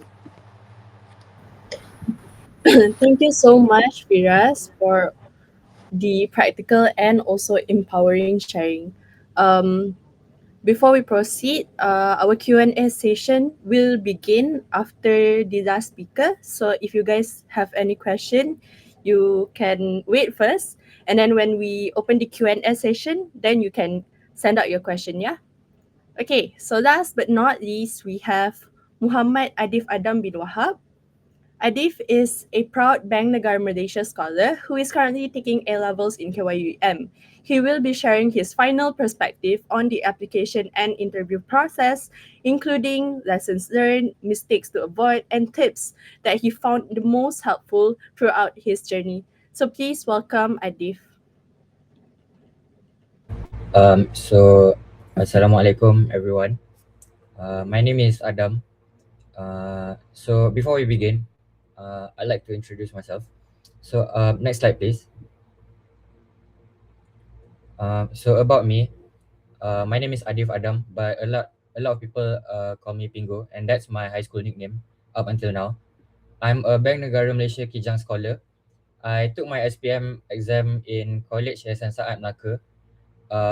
I took sub-science stream, which means I took maths, physics, chemistry, economics, and accounting. And I didn't get straight A plus. However, I still managed to apply to a lot of scholarships. So uh, to batch O8, even if you didn't get straight A plus or like near straight A plus, it's okay because from my experience, as long as you meet the minimum requirements, which most of it is 8 A's and A pluses with little to no A minus, I think it should be fine and you can apply to pretty much every scholarship. However, it's important to take note for each course, like what subjects require. So, if I'm not mistaken, for engineering, they require at maths, physics, and chemistry. And for Bank Negara, a lot of our courses such as econs and accounting, you don't really need to have that subject during SPM. A lot of my friends were from pure science stream and they still managed to carry it well into A levels and into degree. Right now, I'm pursuing A levels at KYUEM. It's not the only college offered by the bank. There are also some scholars in KTJ and also Sunway. And there are other options such as Taylor's and Epsom. And there's one IB option, which is Nexus, but for our cohort, there's no scholars there. Um, I intend to pursue economics in the United Kingdom, and for bank scholars, we're also allowed to apply to the US and Australia if we want to. And fun fact, I'm not really good at maths, even though my intended course is quite maths heavy. So it's kind of worrying, but it's okay because I'm still figuring out my way. Uh, Next slide, please.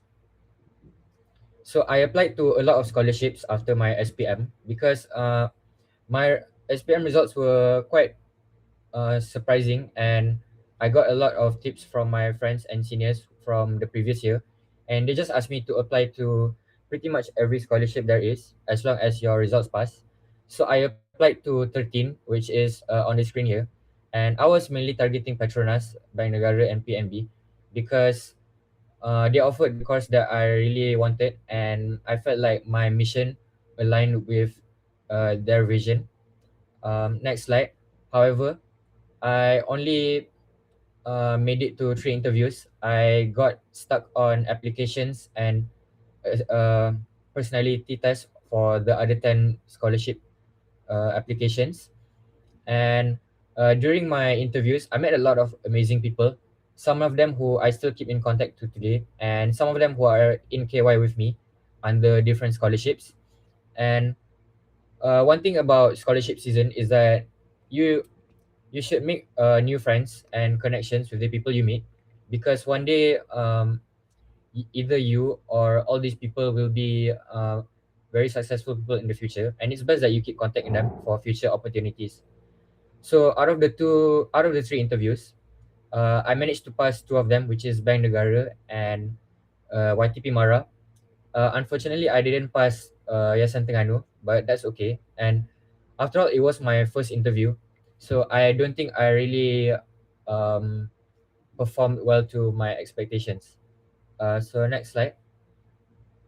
So I'm going to be talking about the application process for Bank Negara, and for this year, it's a bit different. Uh, I've went through like a few questions from my juniors, and I noticed that it's significantly different from our previous year. So next slide. So for our year, uh, during our application, we had to submit a 300 plus word essay, and I don't think I'm allowed to say the topic, but it's quite a general topic. And through this essay, we were meant to express how our daily life or a situation in our life relates to what we are applying for in the bank. And through that, we can connect whatever hardships we had to why we are applying for the bank and what makes it so interesting for us, and also not to mention the course we're applying for. So next slide. So for this year, uh, the first stage starts with a video assessment, where if I remember correctly, it's about a personal trait that you have that makes you interesting. And also, I forgot what the second question was, but it's related to the bank. So for tips on the video, so last year we did actually have a video assessment. However, it was towards the end of our application process. It was right before the interview. So if I'm not mistaken, everyone who received the video assessment stage managed to proceed to the interview. So next slide. So since this is the first stage, I suggest you guys to be as creative as possible, whether it's visual imagery such as pictures or transitions. However, do focus on the content of the video rather than putting too many transitions, until it may make your video less attractive to the panels. As like I said earlier, it will be your first impression to the panel. And also, uh, the topic that you're talking about, make sure it's very in depth, because for example, in my school, a lot of us took econs during SPM, and there was a lot of uh, the, there was some part of the syllabus where we focus on Bank Negara, and some of my juniors asked me if it's okay for us to talk about that, and in my opinion, I think it's fine. However, you need to think that everyone who took econs during SPM might be talking about the same thing. So do go beyond the textbook and research more, whether it's through the bank's official website or Wikipedia or ChatGPT, or just do whatever in order to show that you are really uh, genuine, genuinely interested and passionate about the bank's mission. And it's not like just you're reading whatever's in your SPM textbook. So this is in order to differentiate yourself from the rest, because keep in mind that every year the number of straight A students are increasing, and if I remember correctly, last year there was around 6,000 applicants that the bank had to filter through. And next slide, please. So, like Fira said earlier, so this in relation, when you're talking about a certain topic related to the bank, make sure to do a very comprehensive research and make sure that whatever you're talking about is accurate as possible, which is why you need to go through like the bank's reports or whatever they say on the website, and you need to like know exactly what you're talking about. You even if you like have never heard about it, it's best you research properly, because uh, if you make things up, it may affect your performance, because at the end of the day, the people who are assessing your video are the people working at Bank Negara itself, so they can tell whether what you're saying is true or not. And also, whatever you say in this video assessment or whatever else you submit will come in handy during your interviews, because like what Fira said, whatever you say will be asked about during your interview. So from what I remember, during my interview, I in my essay I talked about hardships growing up, and I related to econs, how that is my early exposure to economic hardship, and how from there I learned how like a central bank functions in order to maintain like financial stability, especially for lower income families. And during my interview, I was asked exactly that. They asked me what I meant by that exactly, and they also asked me more questions based off of my family background. So it's best that whatever you say, you keep in mind and do remember what you said, because if not, then it might make the panels question whether what you talked about was genuine or not. So next slide, please. Okay, so for the video assessment, I highly recommend you to wear a proper attire. Like what Fira said, don't wear a t-shirt in your video, because is this first video shows how serious you are in applying for the bank scholarship. Keep in mind that one student cost the bank about over R1 million. So you guys are basically potential investments by the bank in order for them to produce uh, human capital to work for them in the future. And also do keep in mind the time restriction, which if I'm not mistaken is 2 minutes. Uh, I highly recommend to put subtitles, even though they did not say anything in the question, because that makes it easier for the bank to interpret what you're saying, just in case the audio is not the clearest. And do talk with confidence and clarity, as they want to they want to see this in the during the interview processes as well. So now we'll move on to personality test. So there's a lot of common misconceptions during the personality test, and I think this applies for every other scholarship as well.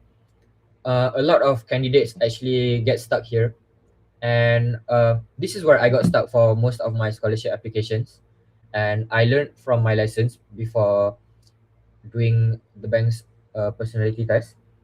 So a lot of people think like, oh, if I answer more to like being a leader and like all I'm doing is just leading, then that's better. But however, that's not always the case. Sometimes not only do you have to lead, but you also have to be a good supporter behind a leader. And also, I've seen a lot of my peers do this, and they're always choosing the most extremely positive or negative answers when answering a question. So, for example, a question is like, if a group member in your team is not functioning, and like you were given like a scale of 1 to 5 whether to do a certain action, and my friends will always answer from either 1 or 5, which while it's okay, because in some cases you do think that you would like to choose the extreme most positive and negative answer. However, you should have variety, because not all situations require an extreme answer. So because this is because uh, there's a spectrum for wait there's a spectrum for personality traits, and if you tend to keep answering the same 0 or 5 for every question, then it's gonna show that you are not really genuine in answering.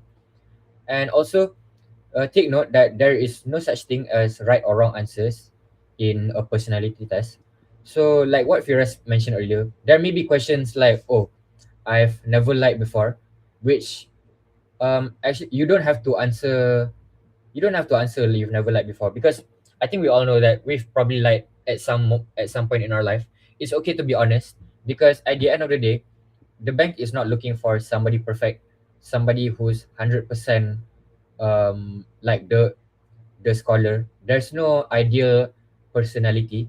even if a scholar, even if certain scholars from a scholarship body bear like resemblances in their personality, I think we are all unique in our own way, and that's what makes a scholarship body special, because they take into account every person's unique personality.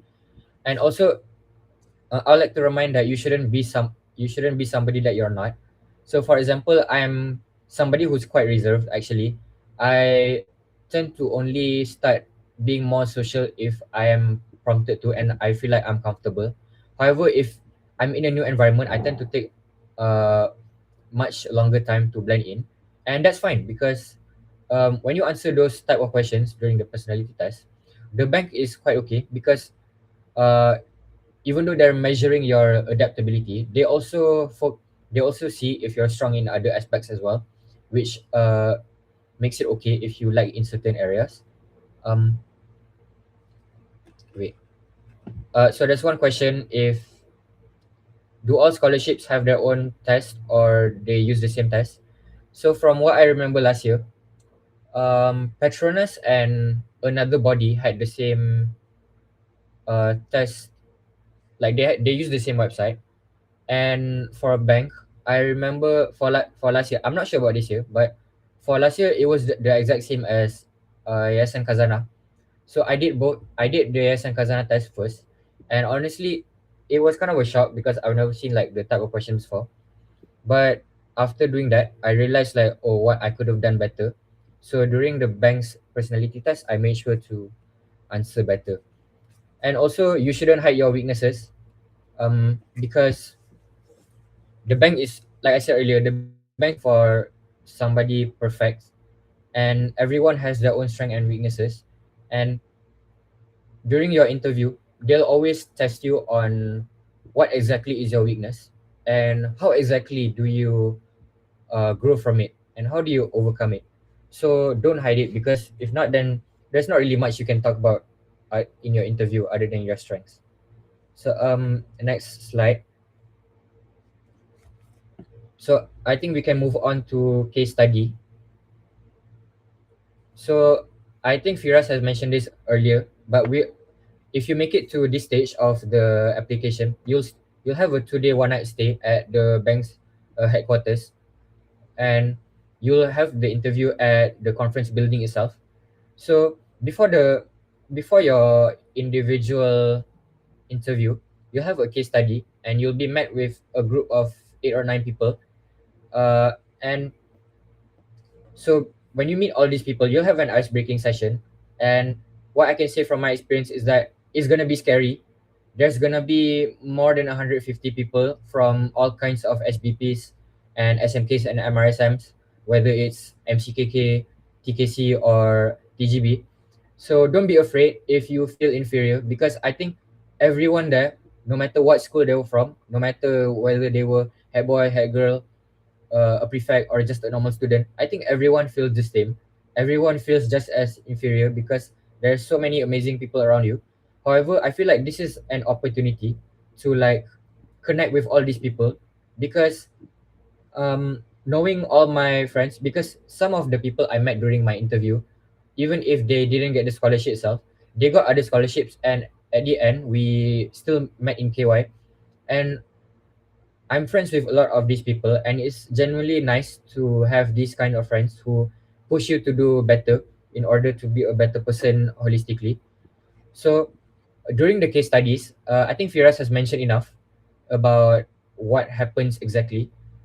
Um, I think even though you want to seem outstanding during your case studies in order to impress the panels, it should be noted that you should find a balance, and you shouldn't outshine your team members, because the panel is looking for somebody who can uplift others rather than just uplift themselves, and that's part of the bank's core values. And um, even and take note that actually you have very limited time on the case study, whether it's both during the discussion and presentation. So keep in mind that you guys have 8 to 9 people and very limited time. So it's best to make sure to organize who speaks when and how long, because you need to ensure that everybody gets their speaking time, and you don't necessarily have to be a leader.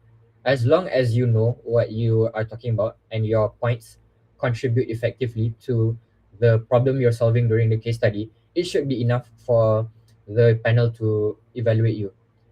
So also, at the end of the presentation, there'll be a Q&A session by the panels, and I suggest, especially if you feel like you lag during the presentation, the Q&A session is your golden opportunity to basically come back from your setbacks during the presentation itself, in order to make sure in order to make yourself outstand com- compared to the rest, because the questions they ask uh, during the Q&A session may be very challenging because it's based on what you presented, and the questions are quite difficult from my experience, and you are only given a few seconds to think about what you're going to say.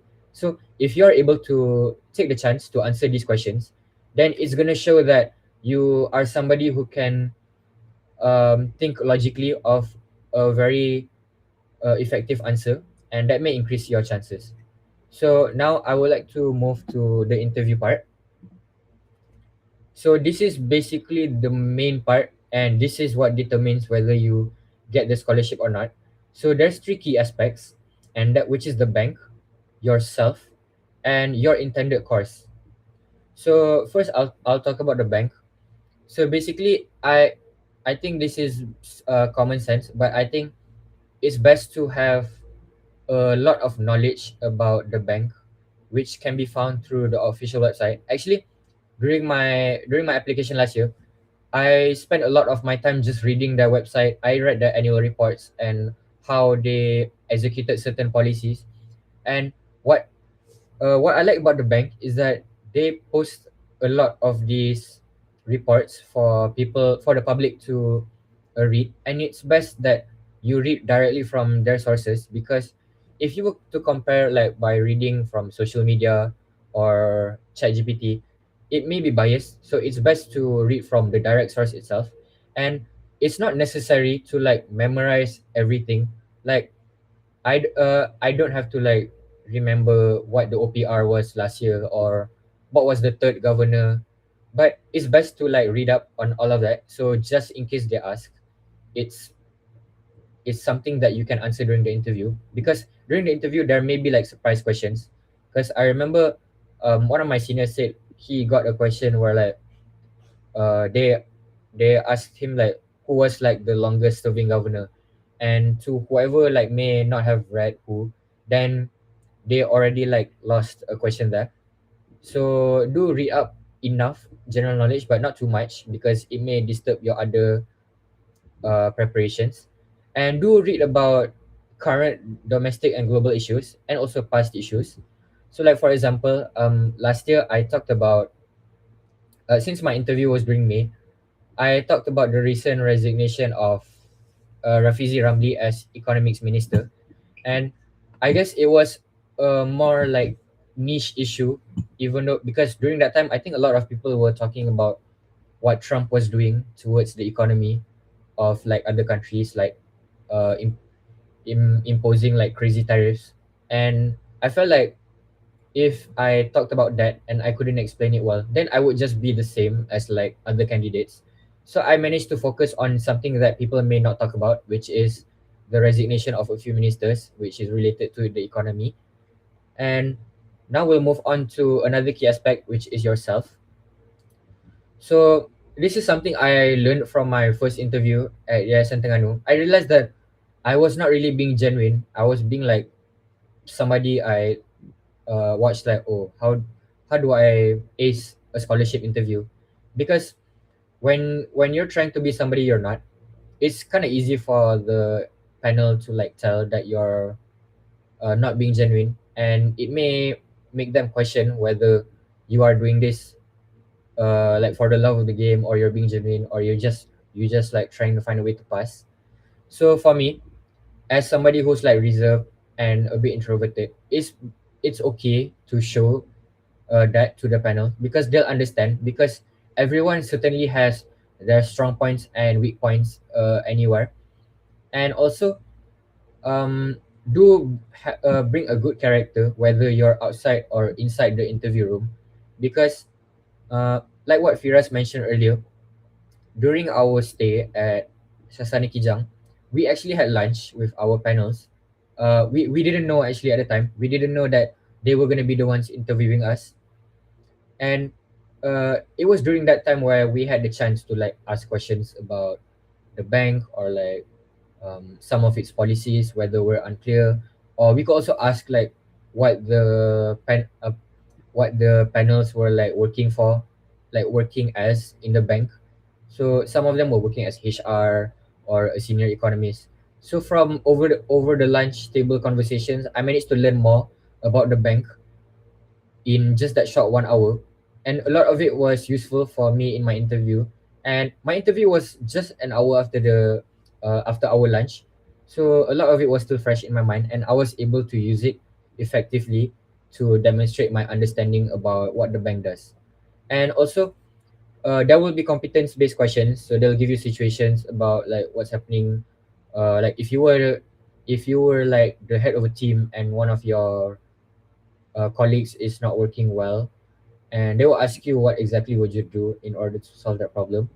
And what previous speakers have mentioned, I would suggest using the star method because you can structure your sentences easier, and it's better for you to like so this method basically prevents you from stuttering or using filler words like um which makes the panel see you as a stronger candidate. And also, although it's just you and three panels in the room, you can just treat your interview like a conversation, because at the end of the day they just want to see like how how you think, like what's your thought process when you're answering all the questions they throw at you.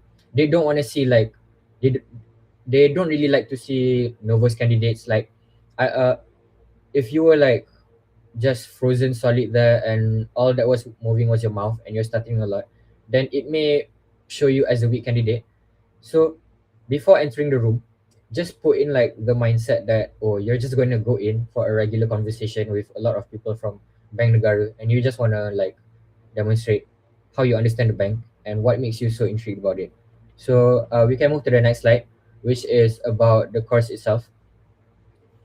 So I think most importantly, and this applies to every other scholarship, you should understand what exactly your course is and how it works.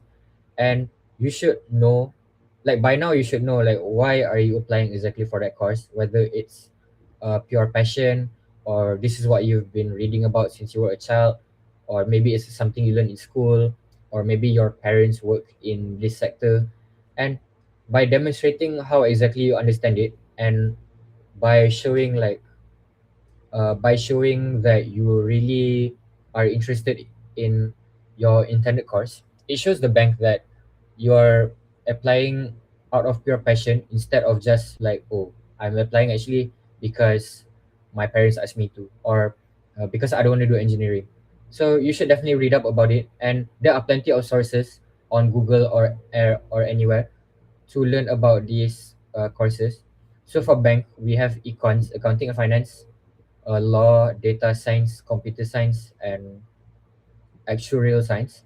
So with all these courses, these are quite famous courses across uh, a lot of different scholarship bodies. So I think it won't be that difficult to research on what exactly you're applying for. And you should also explain why Bank Negara, because there are many other scholarship bodies that offer this exact same course. Like for example, econs. I can just I can just like go to PNB or YTP or Petronas and take econs. So like why bank? Like why am I choosing bank? And this is something like subjective. You can always like say whether you're interested in building the nation or helping poorer income families have a better socio-economic status, as long as you show that your mission and vision directly correlates to the bank, then they'll manage to see like what's special about you and what makes you fit to serve for them in the future. So for the next slide, So this is something you should keep in mind for every other interview. And when you go to any interview and even job interviews in the future, you should always wear proper attire, and that means formal wear. Maybe a blazer if you are able to, and a tie.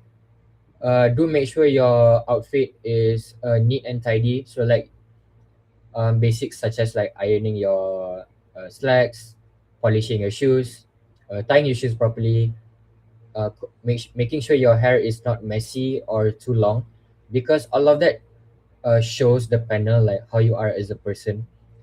And it, like for example, like if you're the type of person to like keep messy hair, then it shows that you are less organized as a person. Like not it doesn't like work that way for everybody. However, it's like a general overview of how they see a person. So as long as you bring a good character and neat and tidy self to the interview room, they can see that you're a person with manners and like seriousness in whether it's studying or taking your job seriously. And also, um, even if you may be nervous because you will be surrounded by a lot of top students from different schools across the country, do talk with confidence and clarity during both your case studies and your individual interview, because it shows like whether you are really passionate or not about the bank. And the bank just wants to make sure that whoever they will have leading the bank in the future, whether it's in the next 20 or 30 years, they want to make sure that their future leaders are those of great passion and confidence when it comes to achieving the bank's missions. So next slide. So we don't have much time left. So if there are any questions that you guys want to ask or tak sempat nak tanya, you guys can contact me on Instagram, TikTok, or LinkedIn, like on the slides here. So I think that is all from me. Thank you and all the best, Batch OA. Thank you, Thank you, Adif. And thank you to all our speakers for the very insightful and honest sharing. So actually, we've dragged our time sangat. So we'll have just a very, very short Q&A session. So you could leave your questions in the chat box below. But I'll start from the other questions that was asked during Kia session. From Adha, maksudnya semua dokumen macam sijil SPM, PJSK, trial CFR dan banyak lagi tu kena tanda tangan ke? I think that I will just answer this question because I'm also a scholar. Short answer is yes. You just print out and photo states all of your documents and sijil and bring it to your previous school for your principal to CTC them. And then the next question is from Suri, tadi Kak cakap PNB nak add maths A+, tapi dekat eligibility criteria, dia specify maths and English A+. So kalau add maths A layak ke apply? So can we have Kia to answer this question for like a very brief answer? Yeah. So I've checked in with PNP just now. Yeah, they don't reply malam-malam pun. They said that they were going to make it A plus for AdMath, but apparently they decided to let AdMath A dah qualified, but they naikkan instead of A for English, they naikkan jadi English A plus. So the change was English to be A plus instead of AdMath. So yeah, if you got an A, then you're good to go. Okay, thank you so much, Kia. And we have like about 3 questions from AR. First question is, should resume be ATS friendly? And then second, how many minutes to answer per question? And the third one is how to answer, do you apply to other scholarships questions? So can we have maybe Firas to answer this question? Like just a brief answer. Alright, so for the first question about the ATS friendly, personally I don't do like ATS friendly personally, but I mean if you can do it, it's better. But then it's not a strict requirement for ATS friendly, because and also I think for resume only YTP ask for your for one page resume. For the second question, how many minutes to answer per question? Depending on the question, as long as you deliver everything, it should be fine. For example, like tell me a moment kind of question. As long as you mention everything, it's enough. Don't make it too long for a single question. And for the third question, how do you answer? Do you apply other scholarship question? Just be honest. Just say yes. Just say like you apply for other scholarships. And sometimes they will ask you, what stage are you at right now? Let's say like you went for a bank interview, but then maybe they'll ask, do you get interview offer from other scholarship bodies? Just be honest. Just say yes. And sometimes after that they will ask a trap question, will you still apply? Will you still join bank if you got other scholarship? At that time, logically you need to answer yes to the sponsor that you're having the interview with lah. So just be honest about that question. Okay, thank you so much, Firas. Another question from Christina Delisha. I have a question for Kia. How do you get bonded for two countries, UK and US? This another question for me then. Okay, so usually, most scholarships will only allow you to be bonded for one country only, right? Usually UK. Most people will choose UK, but and also most scholarship that are sponsored to US, but PNB will still send you to US and UK. And as mentioned just now, there are 25 PNB scholars every year, and from the 25, around 10 to 11 will be selected to apply for US and UK, because they will send their scholars to Axiom. You can search up Axiom, which is basically, in short, it's just a tuition to help us apply for the uni application, make personal statements, get ready for the SAT. Okay, so basically how they choose those 10 and 11 scholars to send to the exam, basically it depends on your performance during the diagnostic test. So if you score top 10 the highest during the diagnostic test, you will be selected to apply for both US and UK. For the remaining 15 scholars, PMB scholars, they will still attend exam, except they will have a session for UK application uni only, while those 10 will have 4 hours of class to help them apply for US and UK, and also prepare for their SAT test. You can look up for SAT test. It's basically just SPM for the Americans. Yeah, that's all. Okay, thank you, Kia. And then another question from Fika. Is it fine if I have the documents verified by any general officers yang berkelayakan? Like, it doesn't have to be the principal of my school only kan? Can we have maybe Shaz to answer this question if you're still there?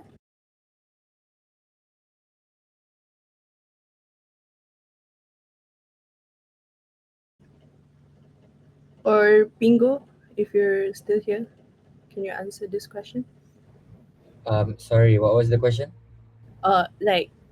Is it fine if I have the documents verified by any general officers yang berkelayakan, which is like not, it doesn't necessarily have to be the principal of like her old school. Okay, so what I did last year was actually there's a lot of people who can CTC your documents. So I think each scholarship body will like list out who exactly can, and usually it's the same uh, type of people authorized. So other than principal of your school or other schools, it can be like the PKM and any pegawai kerajaan who's like above a certain grade, which I'm not really sure. However, you can also get your documents CTC'd by Pesuruhjaya Sumpah, but it comes with a charge of like 10 ringgit, depending on like the company. And you can also go to Ketua Kampung or your local adun or member of parliament if they're free. So just know that it doesn't have to be like your school principal. Actually, you can go to other schools also, because um, I was I live in Terengganu and my school is in Melaka. And what I did was I just went to my brother's school in Kuala Terengganu to like go and CTC my documents, and they were fine with it. But however, it depends on the school, because like some schools allow and some don't. So just try whatever options are available closest to you. Okay, thank you so much. I think we'll proceed with our last question for today. from Suri, how to respond to a question that we genuinely do not know, how to answer confidently without looking panic. Can we have Firas to answer this question? Alright, sure. So, personally, I have this experience before. The first thing that I did was I just say like, okay, I confess to them I genuinely don't know much about the issue. But then the best thing you can do at that time was basically, okay, before you answer, you can take a few seconds for you to like macam think of any other alternative. Maybe you cannot answer directly the question, but then you can answer like something similar to the questions. For example, like if they ask you a bit like macam more into, let's say, about like bank, specifically about like um the departments in the bank, or basically something that's too specific.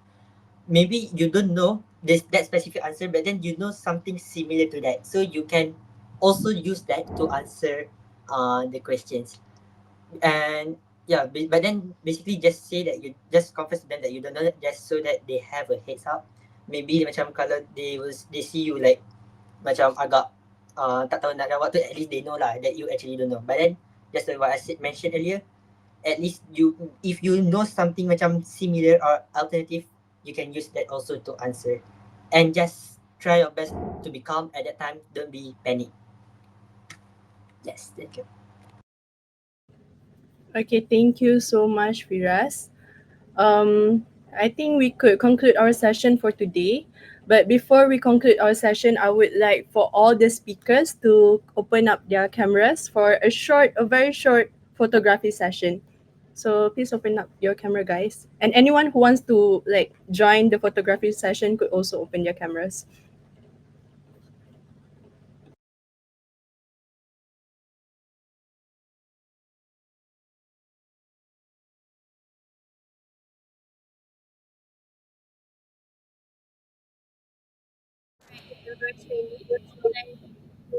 Two, three. One more. One, two, three. Okay.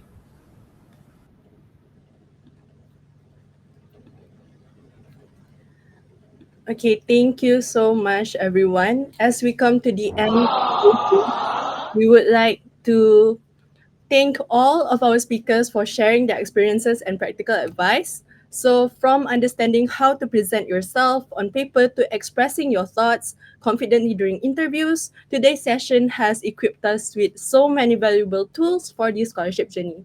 So, to all the participants, remember that preparation, authenticity, and confidence are key. With that, we conclude our 3-day workshop. Thank you everyone for all your participation, and we wish you all the best for your future applications. Have a great evening, everyone.